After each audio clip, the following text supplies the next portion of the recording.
Good evening.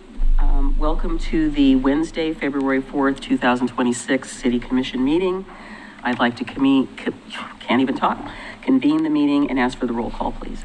Commissioner Mike Mitchell. Here. Commissioner Rocky Smith. Here. Commissioner Adam Marl. Here. Commissioner Scott Wilson. Here. And Mayor Denise McGriff. Present. As you can, and if you are able, would you please stand and join us in the flag salute? I pledge allegiance to the flag of the United States of America and to the republic for which it stands, one nation, under God, indivisible, with liberty and justice for all.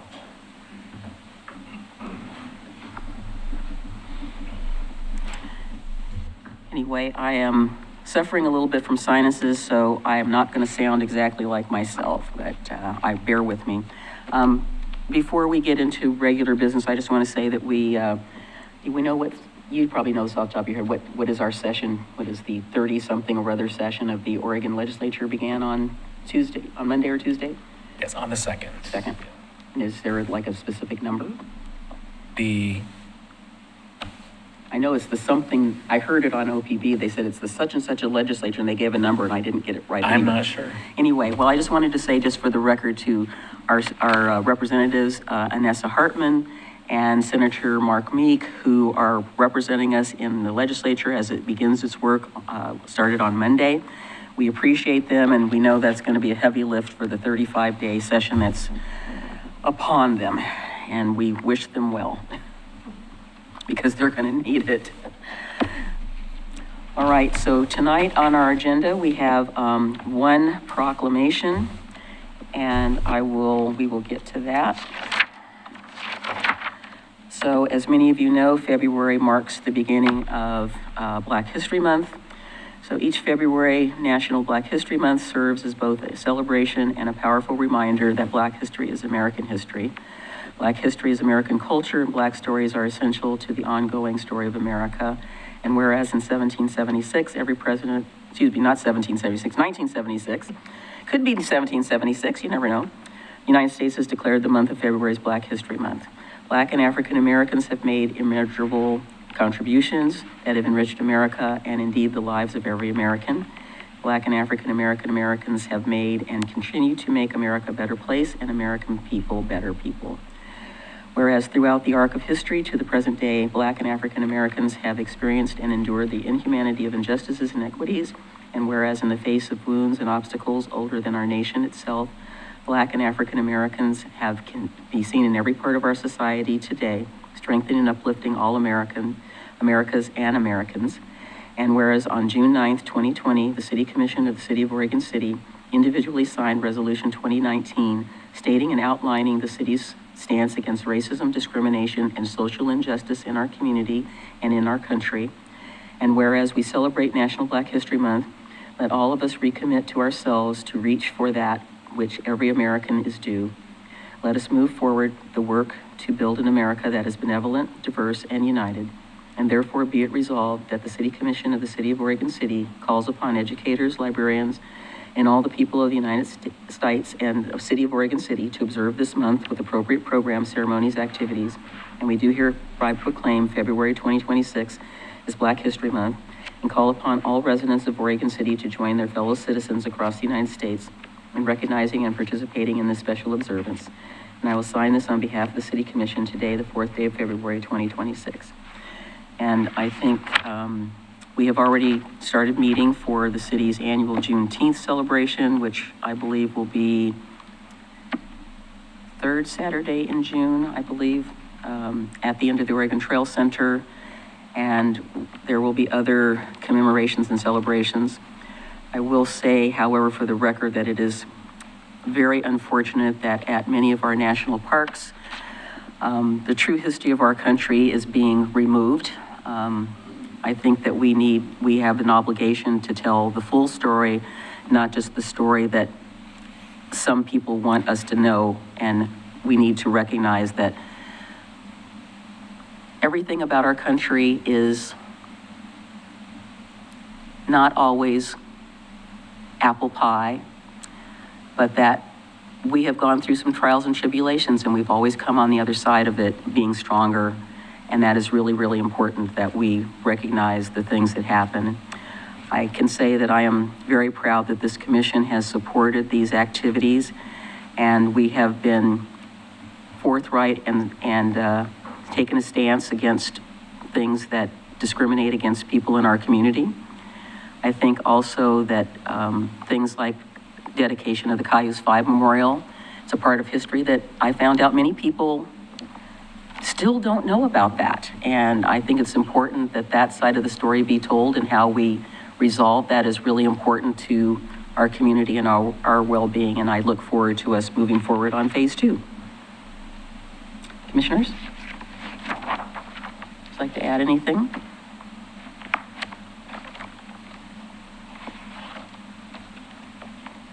Guys usually so talkative all the time. All right, so let's move on to item 4. We have one person who requested to make a public comment for items that are not on the agenda tonight. Tahara Wansall, would you like to come forward, please?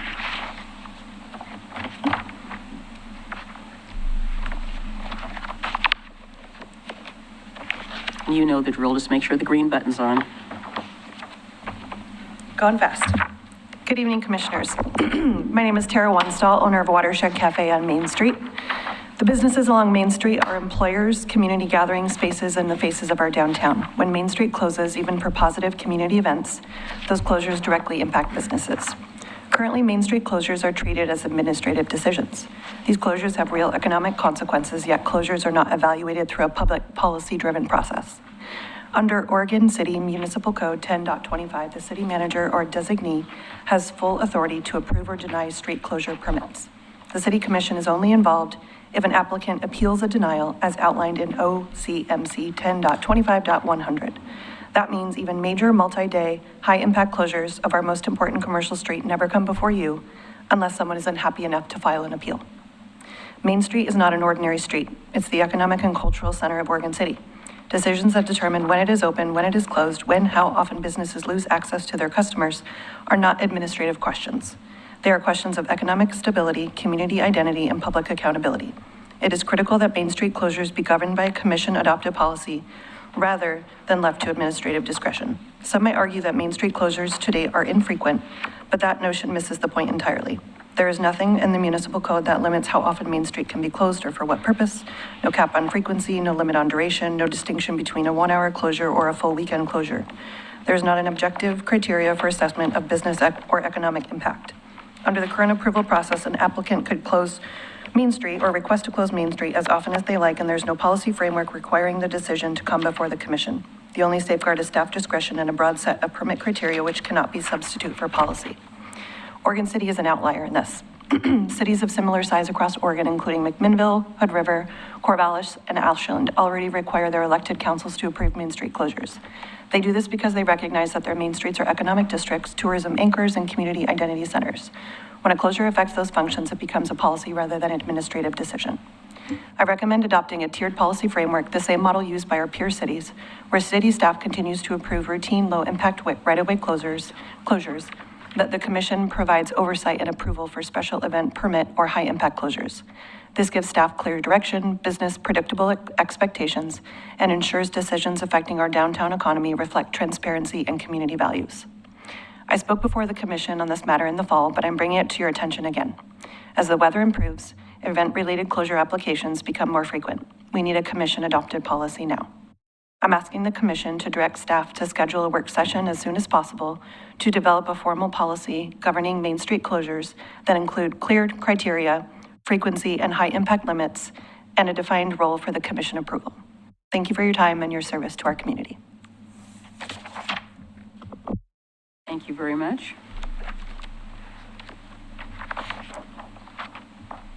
Next on our agenda, we have we do not have any presentations this evening. We do have adoption of the agenda and the consent agenda, and items 7A through D. Are there any questions or concerns about any of them? For the agenda, would it be possible at some point for us to discuss what Ms. Wanstall has brought before us? During tonight's meeting? Just a quick Sure, yeah, we temperature can, check if there's, yeah, we can do it, we can do it as a new item C under 9. I agree. Okay. Just for clarification, since I did go over there today under 7A, so although the address is 610 Main, that is the Home Light Furniture business.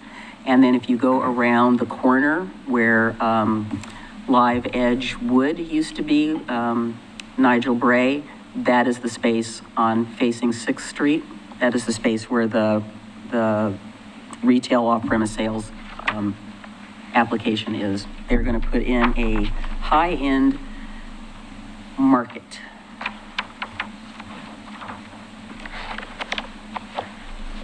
So is there a motion to adopt the consent agenda? I move to approve the consent agenda. Is there a second, please? second. It's been moved and seconded that we adopt the consent agenda as submitted. Commissioner Mike Mitchell. Aye. Commissioner Rocky Smith. Aye. Commissioner Adam Marl. Aye. Commissioner Scott Wilson. Aye. And Mayor Denise McGriff. Aye. Motion passes. All right, tonight, under item number 8, we have one public hearing. It involves the first reading of ordinance 261006, amendments to the municipal code and public improvement exemptions. And that would be Mr. Peter Walter. Good evening, Commissioners, Madam Mayor. Ordinance 261006, approving code amendments to Oregon City Municipal Code 1612 for public improvement exemptions. This is file GLUA 25054, legislative file 2503. The Planning Commission reviewed the proposed code amendments on January the 12th and voted recommendation of their approval to the Commission. These amendments implement House Bill 2658, which is 2025 bill, relating to frontage improvements by amending City Code Section 1612-011, applicability.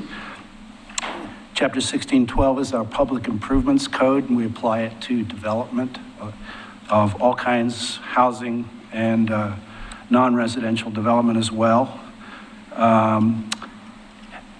Per this bill, municipalities are not allowed to require public street improvements for certain types of building permits. And those include, per this bill, accessory dwelling units, any improvement where the total building square footage does not increase, and any improvement where the total valuation of alterations is less than $150,000. And we've prepared, it's a very short section of code, as you can see in your packet. It's less than half a page. The one change since the Planning Commission was recommended by City Attorney that the $150,000 figure be adjusted per the Consumer Price Index as allowed by the state bill. And that was an important catch so that we can accurately do the evaluations whenever the building permits are submitted. We have made a set of findings for compliance with the city's municipal code and for the consistency with the city's comprehensive plan. I'd be happy to answer any questions you have about these code amendments. They really are quite straightforward, and as with many of the bills coming out of the legislature last year and this year, they're actually already in effect, so we have to apply them. So being that this is a public hearing, I don't have any slips for anyone testifying for or against this particular item. As you said, it is housekeeping. Does the commission have any questions? I've got two Please. really quick ones. This applies only to street improvements and not to collecting SDCs, right? Correct. Okay. And then, okay, hypothetical. MUC corridor on 7th. and let's say there's a residential house there now, they're not going to change the footprint. They're going to spend $100,000, but they're going to open a coffee shop, which is a much higher use. We still would not be able to require street improvements in that case. I understand these apply to both residential and commercial developments, so I believe the answer to that is correct. Okay, so the use doesn't matter. Right. It's just On the 100. the value of the improvements and the not changing the square footage. Well, we Right. had Right. that very situation occur on Division Street where there was a residential occupancy, and then they have now converted it to a coffee shop. Right, yeah, across from the hospital. Yes, sir. Yeah. Okay, thank you. You're welcome. I am wondering, just for the record, if you could give an example of sort of before this bill and after this bill. Well, Thinking of any recent applications we've had within the last, 5 years that you've been here. Well, we do already have some limitations on public street frontage improvements, and we use a 10% figure to make it proportional. So these would act very similar to that. I guess the difference is we'd be completely waiving improvements in this case, and what we currently do is either take fee in lieu, or if the applicant builds the improvement. We are approving certain types of modifications already for middle housing types, which go through a type 2 public improvement modification process, or public process, to, if we're not going to require improvements at all. And that would be in situations where it doesn't actually make sense to connect to anything because there aren't any sidewalks in that particular neighborhood, and the infill is not going to help that situation. So this would be similar to that. Well, Yeah. thinking of, so I know that there was an infill project on Josephine Street where there was an existing house and then they built another dwelling unit, and then there's another dwelling unit behind that. But I did note that there is now a new sidewalk in front of that particular parcel. It's a corner lot. There's a sidewalk on one side connecting up to the other sidewalk. Would we be able to do that under this now currently if there was no sidewalk or anything of that sort, or a driveway apron, or? It would all depend on the evaluation of the job. If Well, it I would was- say those two new houses were definitely more than Yeah, they're probably $150,000. over the valuation where we could do our standard methodology, yeah.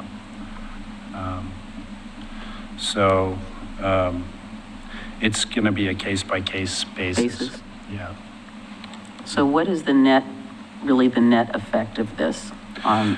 The intended effect is to make small improvements easier for residents and business owners by reducing the cost of those street frontage improvements, and that would free up money to actually invest in the on-site stuff, on-site private development. So are there any unintended consequences? We will see. Ms. Richter?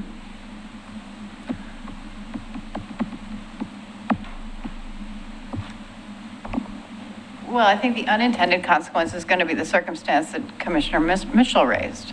The conversion of a single-family house that, has very little pedestrian generation, very little traffic generation, to a coffee shop with a very low cost alteration fee, right? So if you can spend $149,000 and make it a coffee shop, you don't have to put in the sidewalks. It seems unlikely that could happen, but theoretically it's possible. I mean, I could see there could be some manipulation in that $149,999 alteration cost. Perhaps I alter my floors today and I alter my walls next week, and couldn't you do a serial alteration? Hopefully, we would not allow that. It's happened. I'm aware of a situation like that in the past. So, I mean, I read the bill, and they're not easy to read, so I'm trying to understand, you know, if the intent is to allow for somebody to put in an ADU, you know, in their backyard, like the one that's going on, and it's actually not an ADU, but on Holmes Lane, there's the house that looked like it was about ready to collapse and had its own green roof ecosystem. There's now a larger structure behind it. So there is a sidewalk there, there is a curb cut there. It probably will generate a little more traffic than currently is existing because the house has been vacant since forever.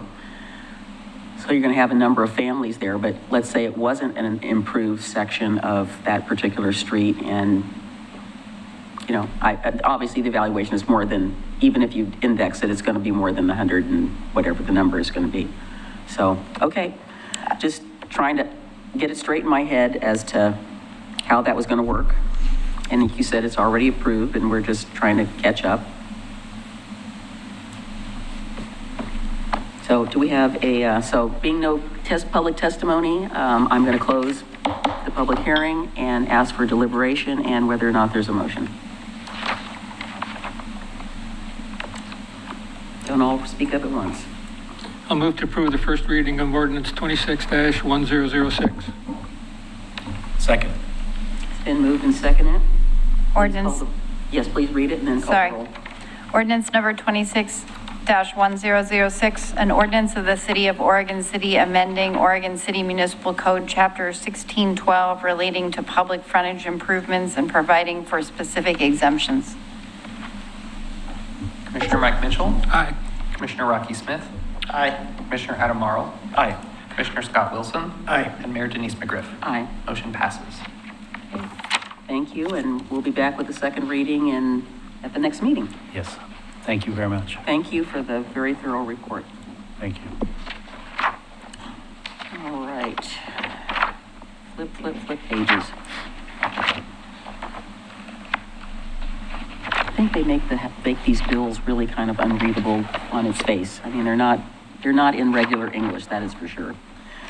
Okay, next on our agenda is that, as you are all aware, we have an opening on the Planning Commission, and we are still in the process of seeking applicants to apply and interview. So we have one application that's been submitted, and we have some options. I am hoping that we will schedule an interview, as we have done with everybody else that we have considered for the Planning Commission. Are there any, comments, opportunities, or concerns?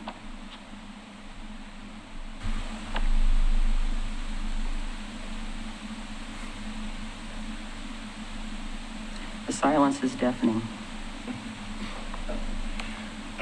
Don't make me start reading Chuck Norris jokes.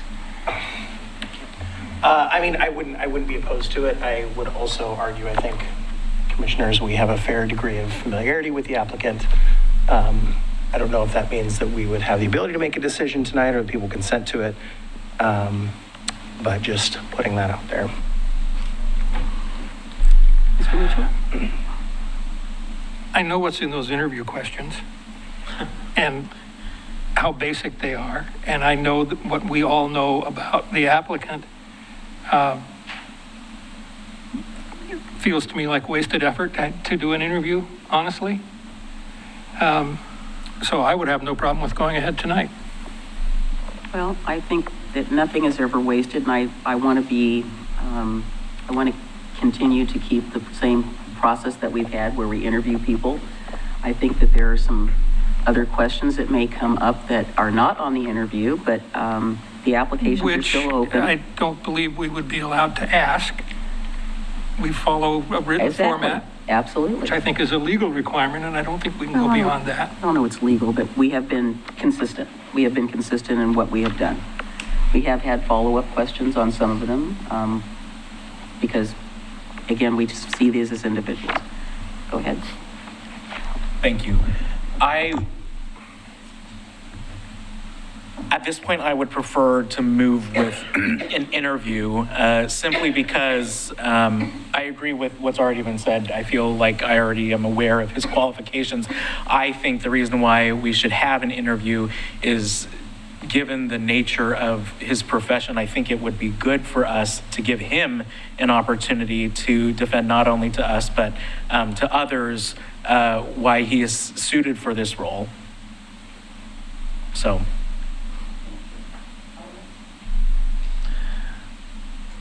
Yeah, I would agree with that. I think and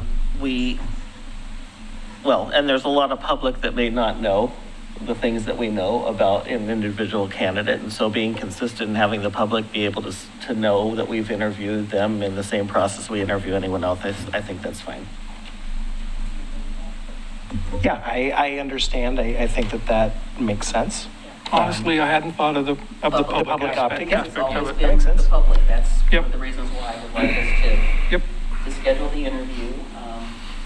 I would like to see us keep the application process open for at least one more month, because my understanding from our last meeting is that we were going to make sure that the application had processed part. You had fixed that, but you were going to get back to us, which I had not seen that revised how you did it this last time.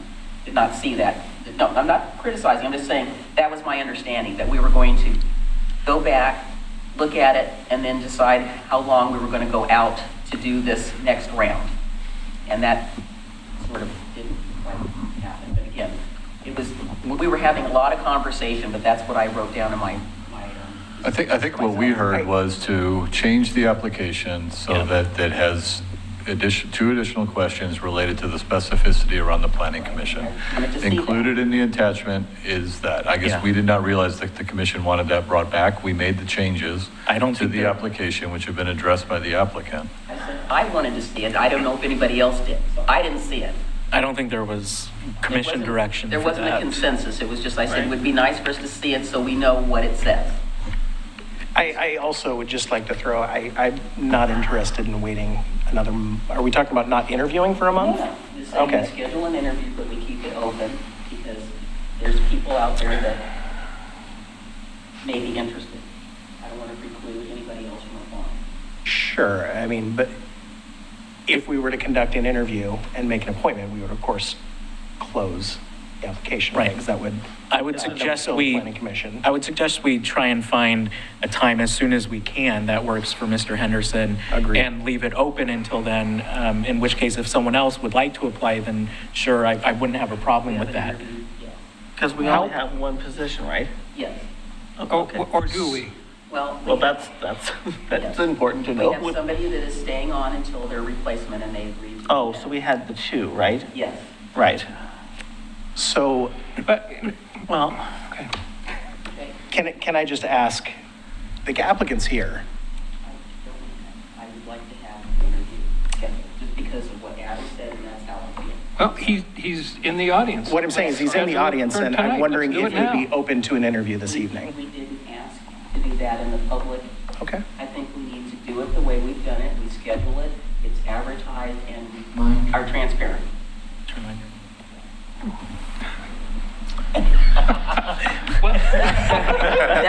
That was his toast. Pavlov's dog over here. That was his toast, yes. So let's have staff work on getting a schedule for an interview, and we'll leave it open till then as you recommended. Would we, a question for Ms. Richter, would we be violating public meetings law if we were to have an interview tonight because it was not originally posted in the agenda?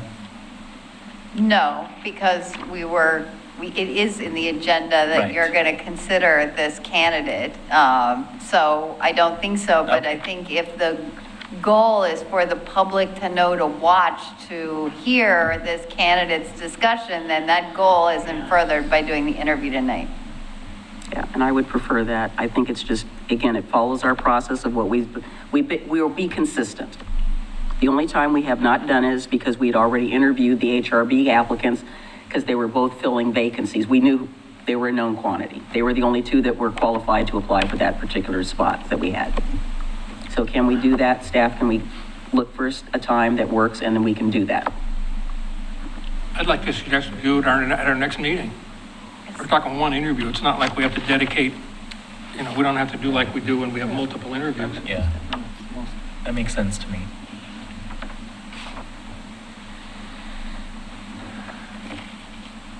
And if people want to apply in between now and then, I think that's their right to do that. But I'm just not interested in holding up this process much longer, given that there doesn't seem to be a clear pipeline of people who are super interested in this role. And transparently, that was kind of my suggestion on why don't we just interview the candidate tonight? So I'm going to make a motion that we interview Seth Anderson this evening for a planning commission position. Second. Again, I'm not prepared to be interviewing anybody tonight, and I want the process to be open and transparent, please, just the way we have There's a done motion it. on the floor. I understand that.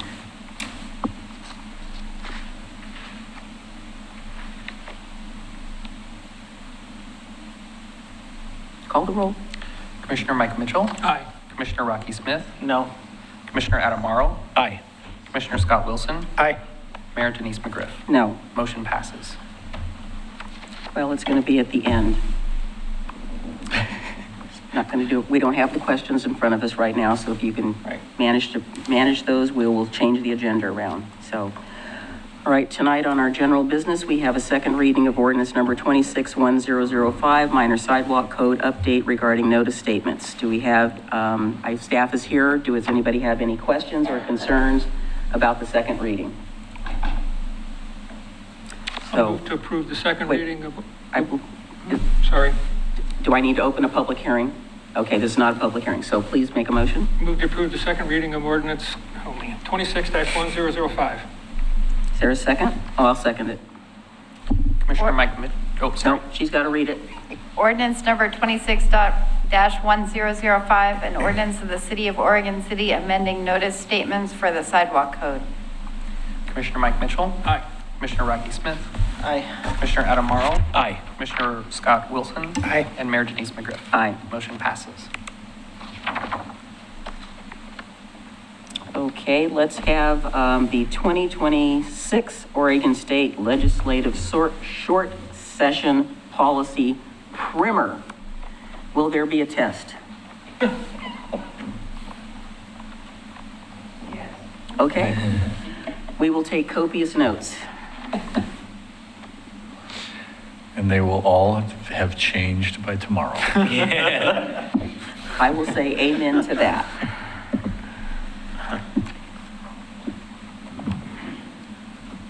Okay. Well, good evening. So before you tonight is And you are? myself, You're still new. You're still new. They don't know and love you just like we do. Kelly Hart, the Community Development Director for the city. So before you tonight is a bit of an experiment for Oregon City. We are at a bit of a starting point in our legislative process to determine how the city might want to move forward with an expanded participation in the state legislature. I want to start off by saying that this is our first go at it, and so it's our first attempt at identifying what might be of interest, how much information we're putting out there, the format of the information we're putting out there, and so feedback would be greatly appreciated for us as we move forward through this process to make sure that we are calibrating this to the best of our ability for you all.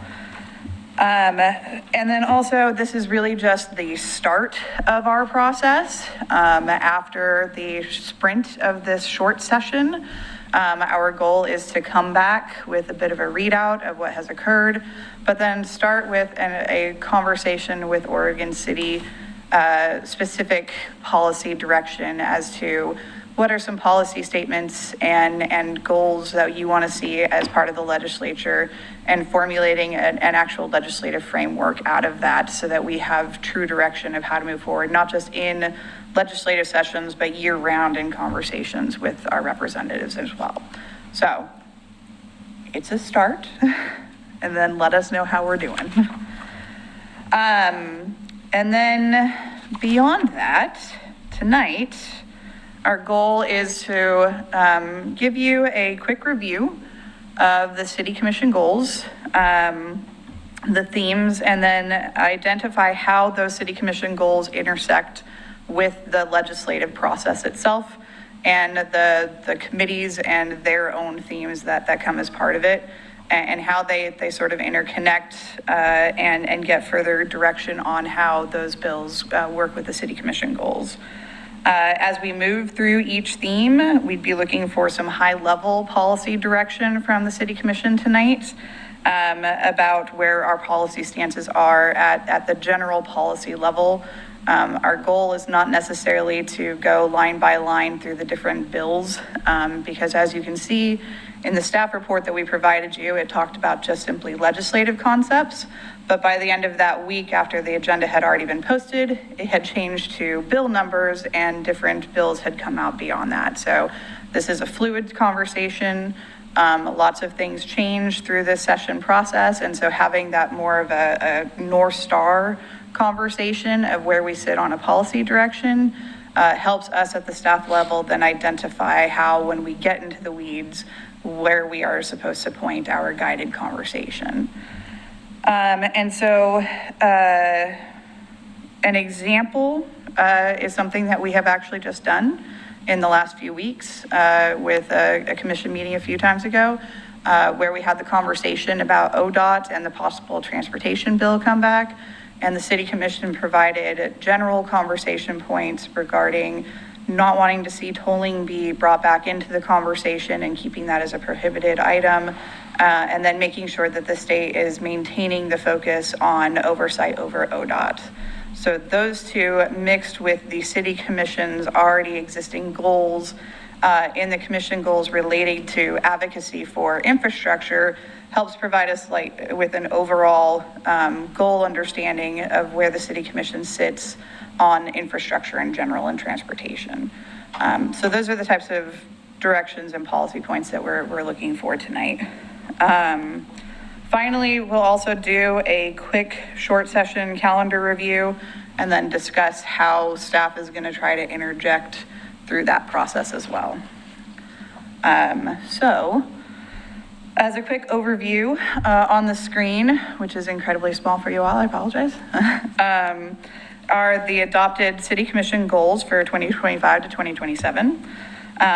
Based on the legislative concepts and bills that have been produced since then, for the short session, there are 4 key overlapping areas that touch on the city commission goals, and that's the support of economic development and tourism throughout Oregon City, increased housing opportunities, invest in city facilities and infrastructure, and reduce houselessness in Oregon City. Other goals, there are some tangential connections to them, but they are not necessarily policy bills. They're more tweaks in terms of existing language within the state legislature, and don't necessarily directly relate to the intent of the city commission's goals. So it's not necessarily fully connected. Within the priority areas of the city commission goals, there are already 3 identified specific advocacy points that have been created. And that's to prioritize infrastructure funding and influence the legislature to provide additional funding. Support infrastructure and funding specifically to support needed housing and to address state mandates. And then also to advocate for proportional funding to address community impacts and the increased social service needs around houselessness in the city. And so this already gives us a basic primer of where the city commission sits, but the goal tonight is to expand upon that based off of what's in front of us for the short session. So as the city commission has goals areas, the state legislature does as well through their legislative committees and their priority areas. The short session legislative themes, as it pertains specifically to cities, would be identified in 6 key distinct areas as identified on the screen. Within these theme areas, we started out with 27 legislative concepts that we provided. When the bills came out, we did a scraping of those bills to see if there was anything more, and that ballooned up to 49 bills associated with the cities and how it might tangentially affect us. Not all of these bills are policy-related bills. Quite a few of these bills are simple language changes or technical fixes to make things clearer. A great example is in the public safety realm of bill themes. A lot of it is just providing further direction about how to do the work that's existing and being done already. But there are quite a few bills that are policy related, and we want to go through those. But I just want to reiterate, this is not a targeted list. This is not a comprehensive list that we'll be going through tonight, but more of a targeted list. And if there's anything in specific you guys want to go over, we can do that as well. So in terms of how the bills at the legislature and the commission goals intersect, we have the commission goal of invest in city infrastructure and facilities.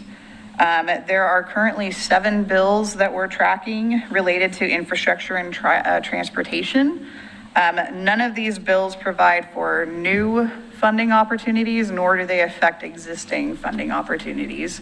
And so the goal is kind of moot in terms of the city commission goals. However, there are 2 bills that may be of interest. There's SB 1542, which requires and directs ODOT to create a 10-year capital improvement investment plan. And though this is not necessarily a direct policy bill, it is one to track because we could pay attention to the projects that ODOT is identifying on that CIP list and advocate for Oregon City projects to be included in that.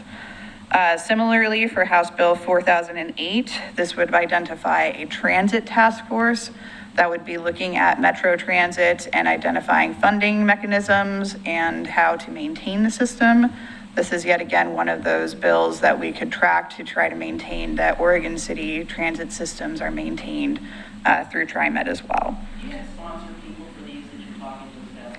I do, and I can provide you with those lists as well. No, just like for instance, the first one. Who's the main sponsor for that? For 1542? Yes, please. That one's a committee bill. Yeah, I don't have that directly in front of me. It's on my spreadsheet on my computer, but I can get that for you, but Adam's helpful on that. Okay. So there's one final one of fun for cities is that the League of Oregon City is sponsoring this bill, which is a feel-good bill for the establishment of Water Professionals Appreciation Week, which is once a week in October. So that is something that the city can consider supporting or neutral as well. How does that jive with the Public Works Professionals Week? Exactly, and Planning Professionals Week. That's right. So now the City Commission, like I said, has previously provided direction on this goal, and that's regarding the no tolling and the maintenance of ODOT oversight. But are there any other policy directions that you would like specifically regarding what you are seeing in transportation and infrastructure before us tonight? Well, I have, anyway, got myself volunteered for the League of Oregon Cities Transportation Committee. We have not had a meeting yet, but we've been receiving lots of correspondence. My understanding from the League Executive Director and the League lead lobbyist is that the only 3 things that are on the table for the referendum are the tax measures or the fee measures, and that everything else is intact. So my question to them was, okay, if everything else in that bill is not proposed for the ballot, what does that mean? And they don't really know the answer yet. So I guess we are stay tuned. Representative Hartman and Senator Meek know our position on this particular item with regard to auditing and the tolling. That was Representative Hartman's, one of the reasons why she voted no. So I think other than, I mean, I will never say never until I think it's really dead and, you know, we could put the rest of the nails in the coffin, but things have a way of resurrecting themselves.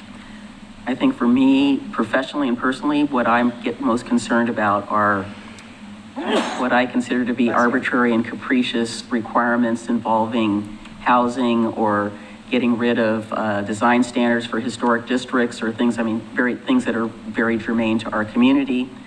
And what my hope is that, as you have already done, is that we have been doing a very good job in tailoring these things to meet the needs of our community while still meeting the intent of the law, which I think is, we should continue to do that. But I do worry about the fact that it would be nice for local jurisdictions to be at the table so that we can be a positive influence in terms of bringing ideas and opportunities to any future housing things rather than us being on the defensive. That would be preferable because I think when we jointly come up with a solution to a problem, people have a better sense and they feel more ownership about how to make it work, as opposed to people being told, the city's being told, this is what you are going to do. Obviously, as you are very aware, many of the jurisdictions, the big stumbling block is what you've talked about on this infrastructure, is that it's, you know, you got, in order to do the one, you got to have the other, and you can't do the other without that one. So it makes it very difficult for jurisdictions.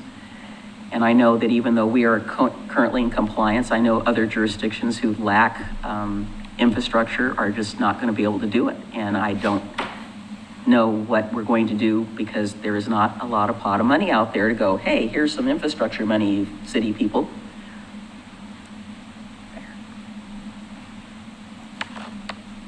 So those would be the, you know, the concerns, you know, that I'm aware of. I know that there's, I did hear about something that will affect the jurisdictions, is that the driverless car company is trying to pass a bill, which we hope doesn't get out of committee, to exempt them from all regulations or franchise fees of any sort, which I don't think that the league is going to support that, and I don't think we would support that. So if somebody's going to be driving around on our streets, they better be paying attention. I do know there's a bill that's being looked at with regard to scooters and things, because if they're in the bike lane, I saw one today, no helmet, going about, he was driving faster than I was up Molalla Avenue, and went, you know, right through intersections and didn't really stop for the light, just kept on buzzing. And so I don't, they're trying to get a bill to define this. I don't know what we do, sans any requirements, but, you know, they are kind of a danger to themselves and others.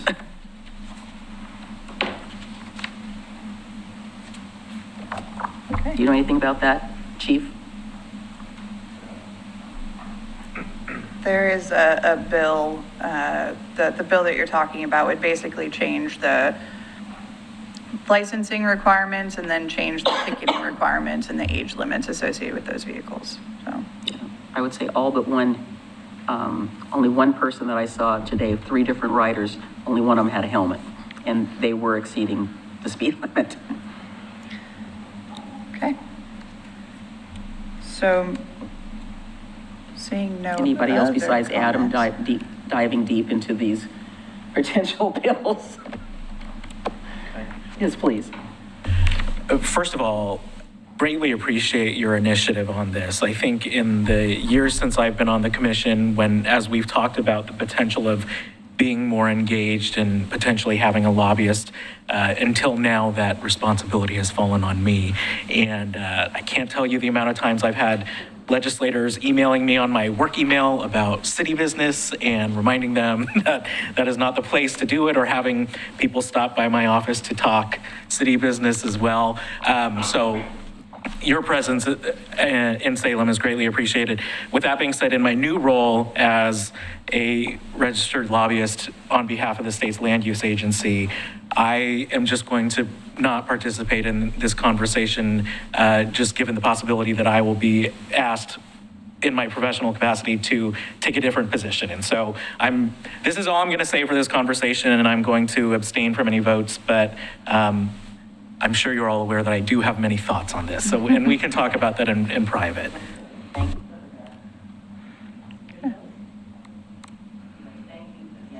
Thank you for looking at this. This is not easy. Is there I've got more? more. Oh, there's sorry. I thought we were taking a pause and we were done. Okay. Nope. Please continue. Yeah, so there's a couple of different policy areas. There's 4 more, I think, that we're going through, 3 more that we'll go through really quick. So I did take notes on your housing conversation though. So for this next policy area, it's the intersection of economic development, small business and trade with the state legislature, as well as our city goal of supporting economic development and tourism throughout Oregon City. Can you explain, just because the public doesn't know, what the RSIS site is? Yes, I will do that. So the governor has proposed legislature. They have a large omnibus bill regarding economic development that provides a couple of different things to promote economic development. It falls generally, these bills will fall into 2 different categories. One is economic development incentives, and the other one is regarding tourism and how we allocate our tourism lodging tax funds, basically. So House Bill 4148 is the governor-sponsored bill, and that is promoting the streamlining of permitting processes in state agencies when there is a business investment of $150 million or more in capital improvement funding, basically. And so this is trying to bring in larger businesses to Oregon and support a streamlining process through that. As part of this bill also, there is the minor tweaks to the RISIS, or the Regionally Significant Industrial Site Program, which basically allows for the designation of sites in industrial zones as development ready, and provides an incentive, a tax incentive associated with that site to try to, again, bring forward business to that location. So that bill provides for lots of different tools and economic development packages as part of that, which definitely aligns with the City Commission's goals. There is also SB 1586 and HB 4104, which are bills that modify the tax credit for semiconductor research, as well as the CHIPS program, which is also part of semiconductor research. I'm not an expert on that stuff. James is, but basically it's to bring in manufacturers to build those chips associated with computers and AI systems and that kind of thing. And then finally, there are 3 different bills out there right now, which are ultimately going to be consolidated into one or none, that reflect the conversation around the transient lodging tax. This was a conversation that was raised during the long session last year in the state legislature, which was pushed through with the League of Oregon Cities.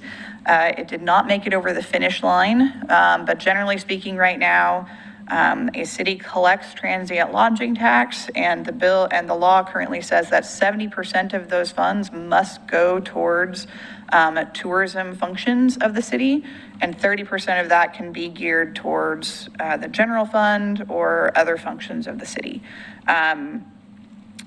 The previous bill was much more expansive as trying to how to define and get flexibility for this fund. This generation, it is just trying to expand those splits a little bit more.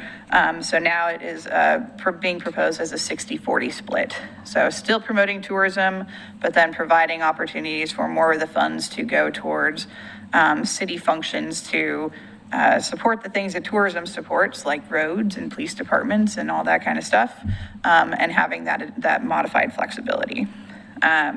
So in review of all these bills, we believe that they are consistent with and able to be supported by the City Commission under its current goal. But if you wanted to provide additional policy direction, we'd be happy to hear it. Or we can move on.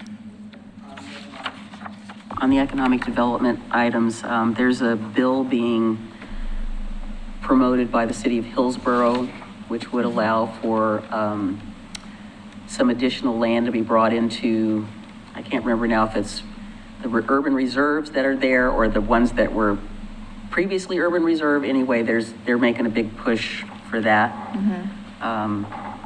As a one-time, everybody says it's always a one-time thing, and then it ends up not being a one-time thing.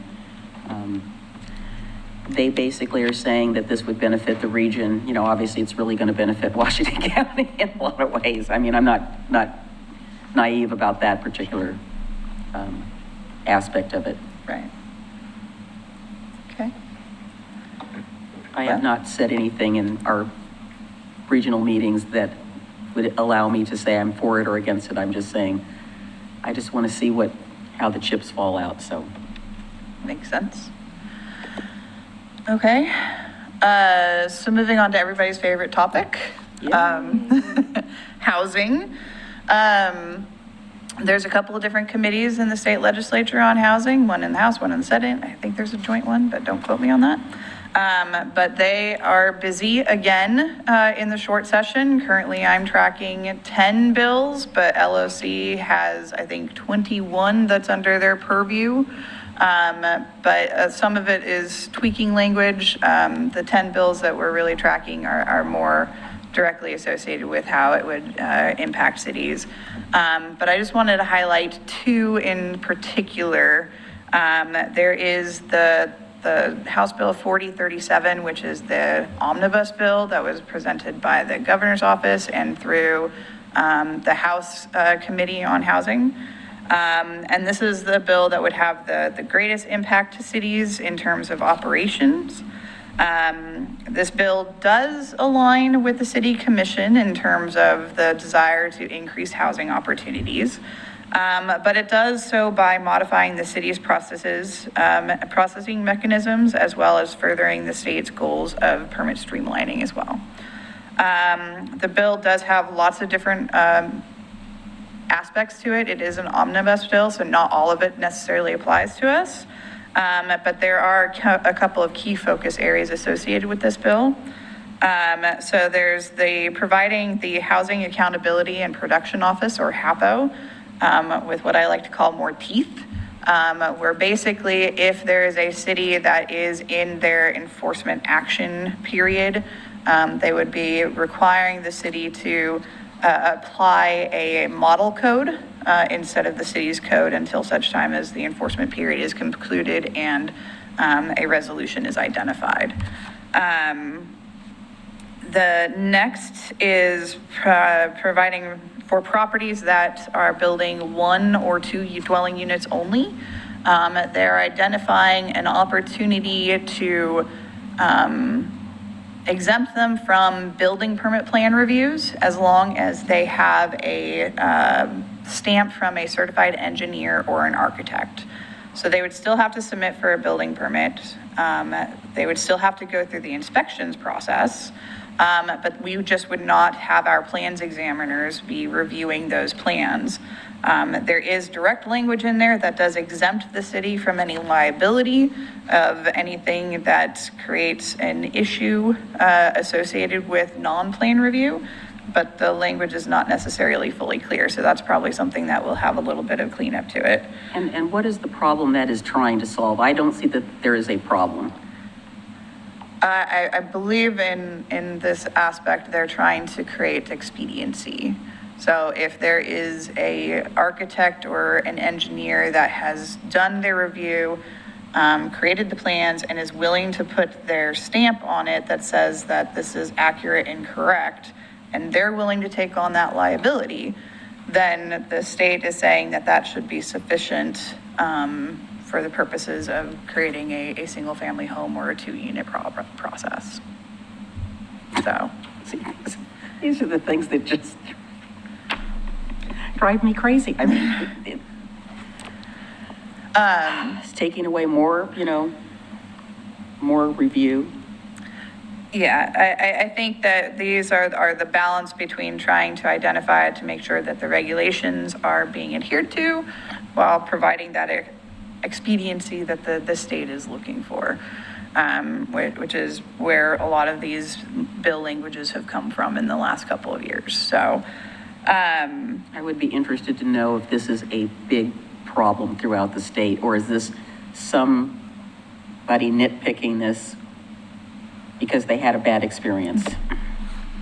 I don't have that answer for you. Have you heard anything? Talking to me? Yes, please. So you'll remember that last year we had Senate Bill 974, How could I which, among the other planning things, it imposed the 120-day limit on the issuance of permits. And my observation is the ink is hardly dry on that, so we don't know. So that took effect on January 1st. So we don't, so this 120-day processing, before that, before Senate Bill 974, there was no time limit. So building permit office review could take a really long time, and in some jurisdictions, the evidence was that it did. And so. But not all. So, my understanding is that in Oregon City, there's no reason to believe that the city won't be able to comply with the 120-day deadline of Senate Bill 974. But I think this is another solution that, you know, we're gonna do automatic approvals of housing of, you know, less than 2 units. The other thing though is that this covers container houses. Right, right now under the current standard it's stick-built structures. So this would allow container homes to be part of the automatic review process too. Yeah, which we have 3 in Oregon City. Right. So I think that's what that particular component part of this bill is intended to do. Thank you. Okay. This next component, I might also call on Carrie to help me out a little bit because this is the most complex part of it. But the establishment of a local government process for land use approvals for housing. So when there is a housing proposal that meets the clear and objective standard, I believe the bill identifies that those should be permitted outright without a public hearing, and with minimal notification in terms of pre-approval and significantly minimal notification in terms of actual application approval. Specifically, once an application is approved, then the notification is limited to those that are basically contiguous to the property itself. Am I getting this all right, Carrie?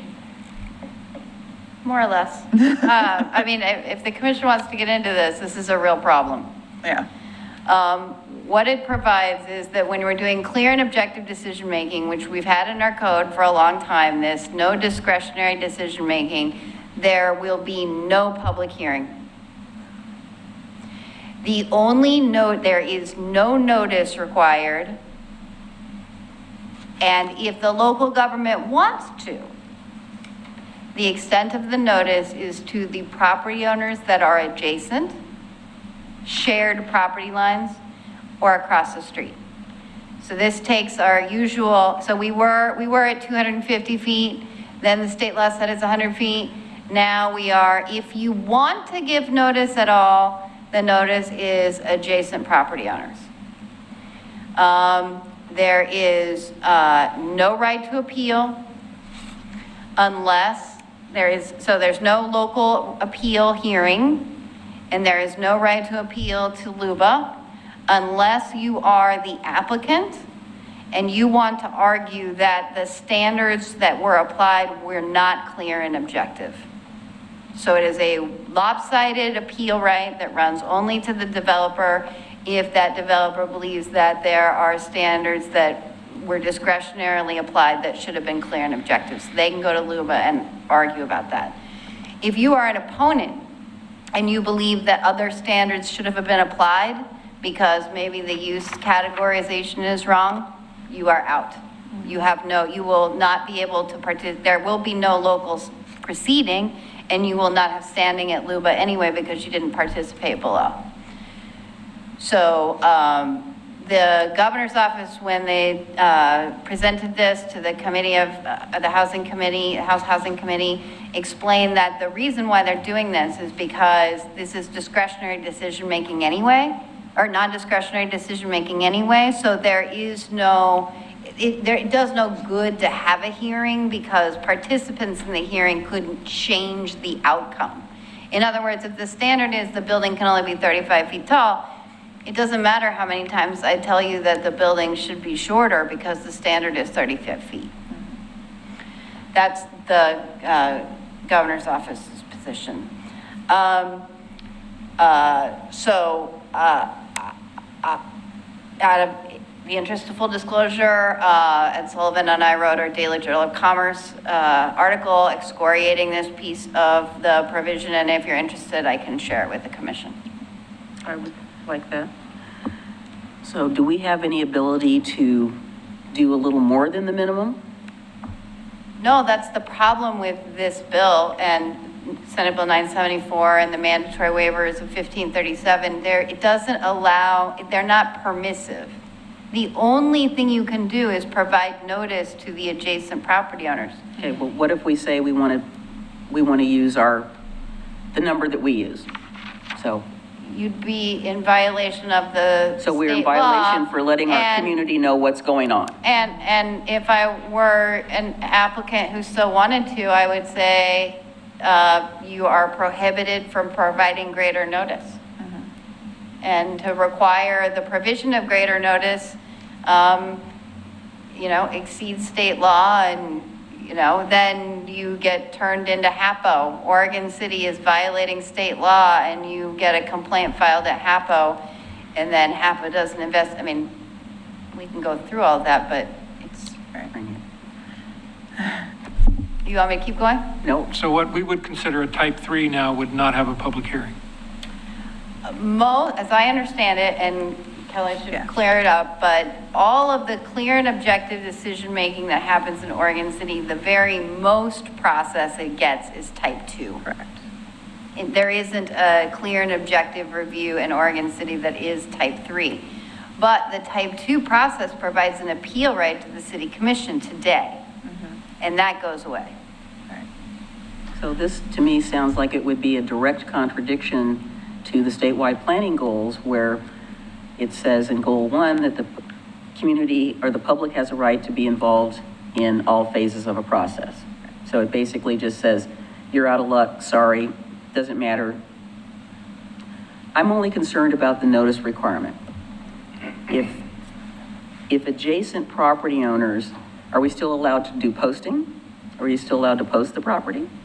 It says the only, I'll have to go back and look, but I believe it so says that the only notice. Well, no, I'm talking, so so I don't live 150 feet or adjacent to the property, and I drive by and I see the posting, I could pull over and stop and look at it and go, oh, okay, that's what's going on. I don't think that posting is allowed. So I think this is one of those great examples where some direction in terms of policy guidance would help. So this is one of those where it absolutely falls in line with the goal of trying to increase housing, right? But the city commission could provide direction to say that, we are wanting to ensure that any housing policy that is provided ensures that we have right to noticing, or, that we want to maintain the rights of goal 1. And be able to still hear from the public, because the input that we receive from public hearings helps us on our long-range planning goals, right? And so having a direction form of that, there's lots that's going to change in this bill, hopefully, in between now and when it gets proposed for a vote. And so to your point of wanting to provide the constructive notes of how to make things better and to work together, having that middle ground where it's let's address some of these major concerns, because this does end up having some significant impacts on we're going to have to talk about redoing how we do our permit fees to make sure that we are collecting an appropriate fee, because we're still going to have to review them. Exactly. But it's not going to be at a type 2 level anymore potentially, right? And so the types of downstream impacts that this type of bill has. So getting a good understanding of some of those general guardrails helps us then provide the appropriate impact and feedback. It's still the same amount of work. Yes. It's not like the work is changing. Matter of fact, I think it makes the work a little more difficult. I would definitely suggest that we support opportunities for our community to be notified about things that are going on. That's critical to, everything that we do. The public should know, because a lot of times, as you are aware, the public, it's like, until it starts going in the ground, they have no idea what's going on. And, well, when did this happen? Well, this happened way back when, but we're posting to let you know this is gonna, this is gonna be happening. It's not whether they agree or disagree with it, it's the opportunity to have that information. Right. And just adjacent to me is not enough. Okay. I just think, our people's ability to understand what's happening is shrinking and shrinking. And I don't think it's out of balance as to, so goal 1 is supposed to be a guiding principle for everything that we do in the land use realm. And it seems like it's just getting death by 1,000 cuts. Okay. Are you all supportive of people getting some sort of a notice without, with no notice? It's, because we get asked about that now, well, when did this happen? Well, yeah, it was posted and. Okay. I have that. So one additional part of this lovely housing omnibus bill is shortening the time period for review of projects of substantial similarity, which is not quite defined anywhere. Of course. So this is an example of, you have a proposal of a duplex over here, and then a block over owned by the same property, owned by the same owner. They want to propose the same similar duplex. And as long as the two properties are similarly situated, they should have an automatic shortened review period, because you have already done the type of review that you need to do, and it should be familiar, basically. So that is an additional shot clock that we would be having to track as well. And then defining what similarly substantial is, or substantially similar is. And I'm not sure whether that'll be cleaned up in the bill language, or if it'll be rulemaking or taken out altogether. So Substantially similar doesn't sound very clear and objective. Not at all. And what if one of the properties has an overlay on it and the other one doesn't, but they're proposing the same thing? It's not the same level of review. And I think that's where the substantially similar comes into play, right? They're not saying that it has to be identical, but if, it has an overlay on it, but the overlay doesn't impact the way that the development is designed, then is that substantially similar enough, sort of thing, right? So I think that still needs to be fleshed out. Well, anybody that's worth their salt would be designing the building to fit the lot and not vice versa. But I don't think that happens as often as we would like it to happen. Sure. Kenema being a good example. Let's build a big flatland house on a steep slope. Sure. And then our final, SB 1521, how exciting. Yeah, so this one is an interesting one where it doesn't really apply, but it could apply in the future. And the only reason I'm bringing it up is because it's in your guys' commission goals. So SB 1521 specifically prohibits any city within the Portland Metropolitan Statistical Area, which is us, from enforcing inclusionary housing. So basically it says that if you have an inclusionary housing program, which the only city currently that has one is the city of Portland, then you have a responsibility to do an assessment of how much money the developer would be losing by providing those set aside of affordable units. And then the city is required to pay the developer for that differential, basically.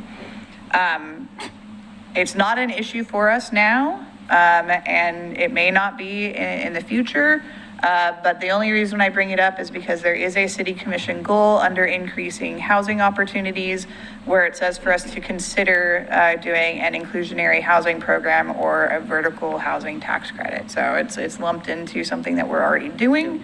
But if the city commission was interested in pursuing that inclusionary housing and this bill does pass, there's that to consider at that point.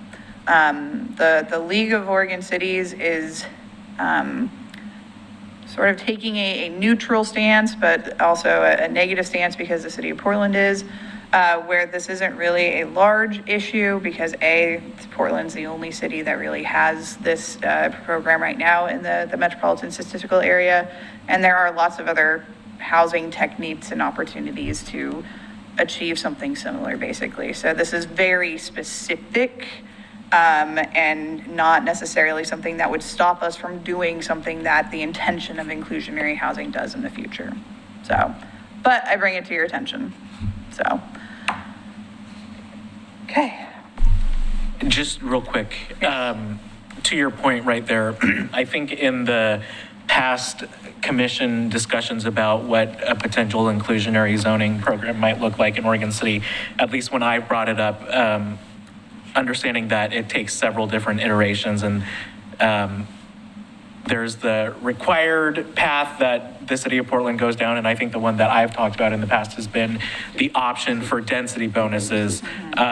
So I don't think that this one would apply to that. Is that okay? Not to density bonuses. This is only if it's a requirement for, as part of a project with 10 housing units, you shall set aside 20% of them specifically for affordable housing. Great. So if the bill does pass in this format, then we would still be able to explore that option. Yeah. Thank you. So as I said, there are lots of other housing bills out there. A lot of them are either additional tools to add to our tool belt, like there are two UGB amendment one-time bills. One is to make the existing one-time expansion easier. The other one is specifically to provide an opportunity for one-time expansion for senior housing and manufactured home parks. So those are just added tools to the tool belt, so kind of innocuous. And then the rest of them are just sort of either areas of extreme specificity or requiring cities to allow for replacement housing if a house is burned during a wildfire, that kind of thing. So it's more of technical fixes of stuff that other cities are experiencing and bringing into the legislative process. So beyond all of the things that we've already talked about, are there any additional policy areas to discuss, or did you want to add anything else, Carrie? I just wanted to real quickly mention House Bill 4108, which is a mandatory annexation authorization where the owners of the land petition to the city for annexation. If all of the owners file the petition and the land is located within an acknowledged urban growth boundary, it's designated for residential or mixed use on the city's acknowledged comprehensive plan, and it is connected to and receives all utilities provided by the city. So only those utilities that the city provides must be there. Then there is no discretion about annexation. It's a go. What if they aren't there? This is not just for housing, this is for mixed use too. And there is no contemplation of transportation here. And this would allow all kinds of cherry stem or this is a non-contiguous annexation bill. And there's no size limit.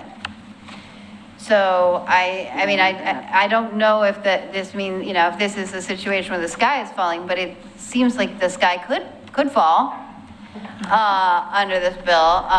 But so another land use related thing that has me a little worried, and I'll be watching. And why would transportation not be included? That's the straw that breaks the camel's back.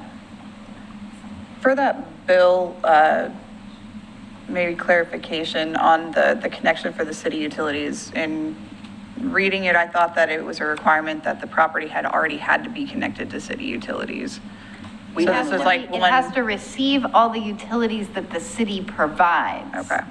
So if the city didn't provide all the utilities, it wouldn't have to be connected. Okay.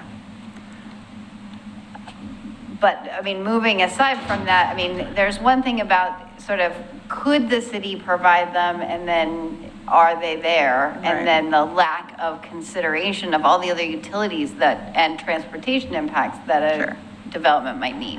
Right. And it's just not coordinated. Our whole system is about coordinated expansion and planning for these areas, and this doesn't seem to take that into account at all. No, this must be somebody's pet bill.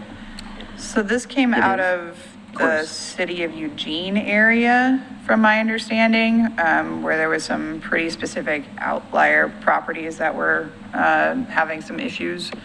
In sitting on the call with the League of Oregon Cities, the city of Eugene was going to maintain neutrality on it, and so was the league. And so I think I need to get with Carrie to understand a bit more about what some of the downstream concerns are going to be. So, but yeah, that is yet another one of those that are out there. So Sounds like a case where there's a one-off and now everybody has to suffer because of it. you might be right. So my question, maybe hypothetically or maybe in reality, so we've been told time and time again that all housing is needed housing. And I find it difficult to believe that a house that's in excess of $1 million is a needed house. May be needed by somebody, but it's not needed by our community, so to speak. But is there a way that we can define what we feel is needed housing? Because we've said time and time again, and it's been our goal to try to get more housing for the middle income or workforce or whatever number we want, whatever title we want to use, and that we don't have a lot in that range. We have a lack of, because affordable housing to me is a catch-all. I don't know exactly what that really means. It's affordable to whom? I don't know. It's either low income or it's the high income. And it's that stuff in the middle, and I'm not talking about middle housing, I'm just talking about housing that, my pharmacist maybe could afford, or, the nurse practitioner or somebody like that. That's something based on our housing needs analysis that we need. Right. And we're having a very hard time getting more of that. I'm only aware of a couple of developers that are working in our community right now that are building housing for first-time home buyers, which is critical because people who own big Herking houses are not moving because what are they going to be able to afford to get into? But people want to downsize. And it's that starter home that's out there, that's not out there, that's not anywhere that anybody could get, started on their first house. So I think the answer is that through the city's housing capacity analysis, there is an identified amount of housing that needs to be provided based off of different income levels and housing types, right?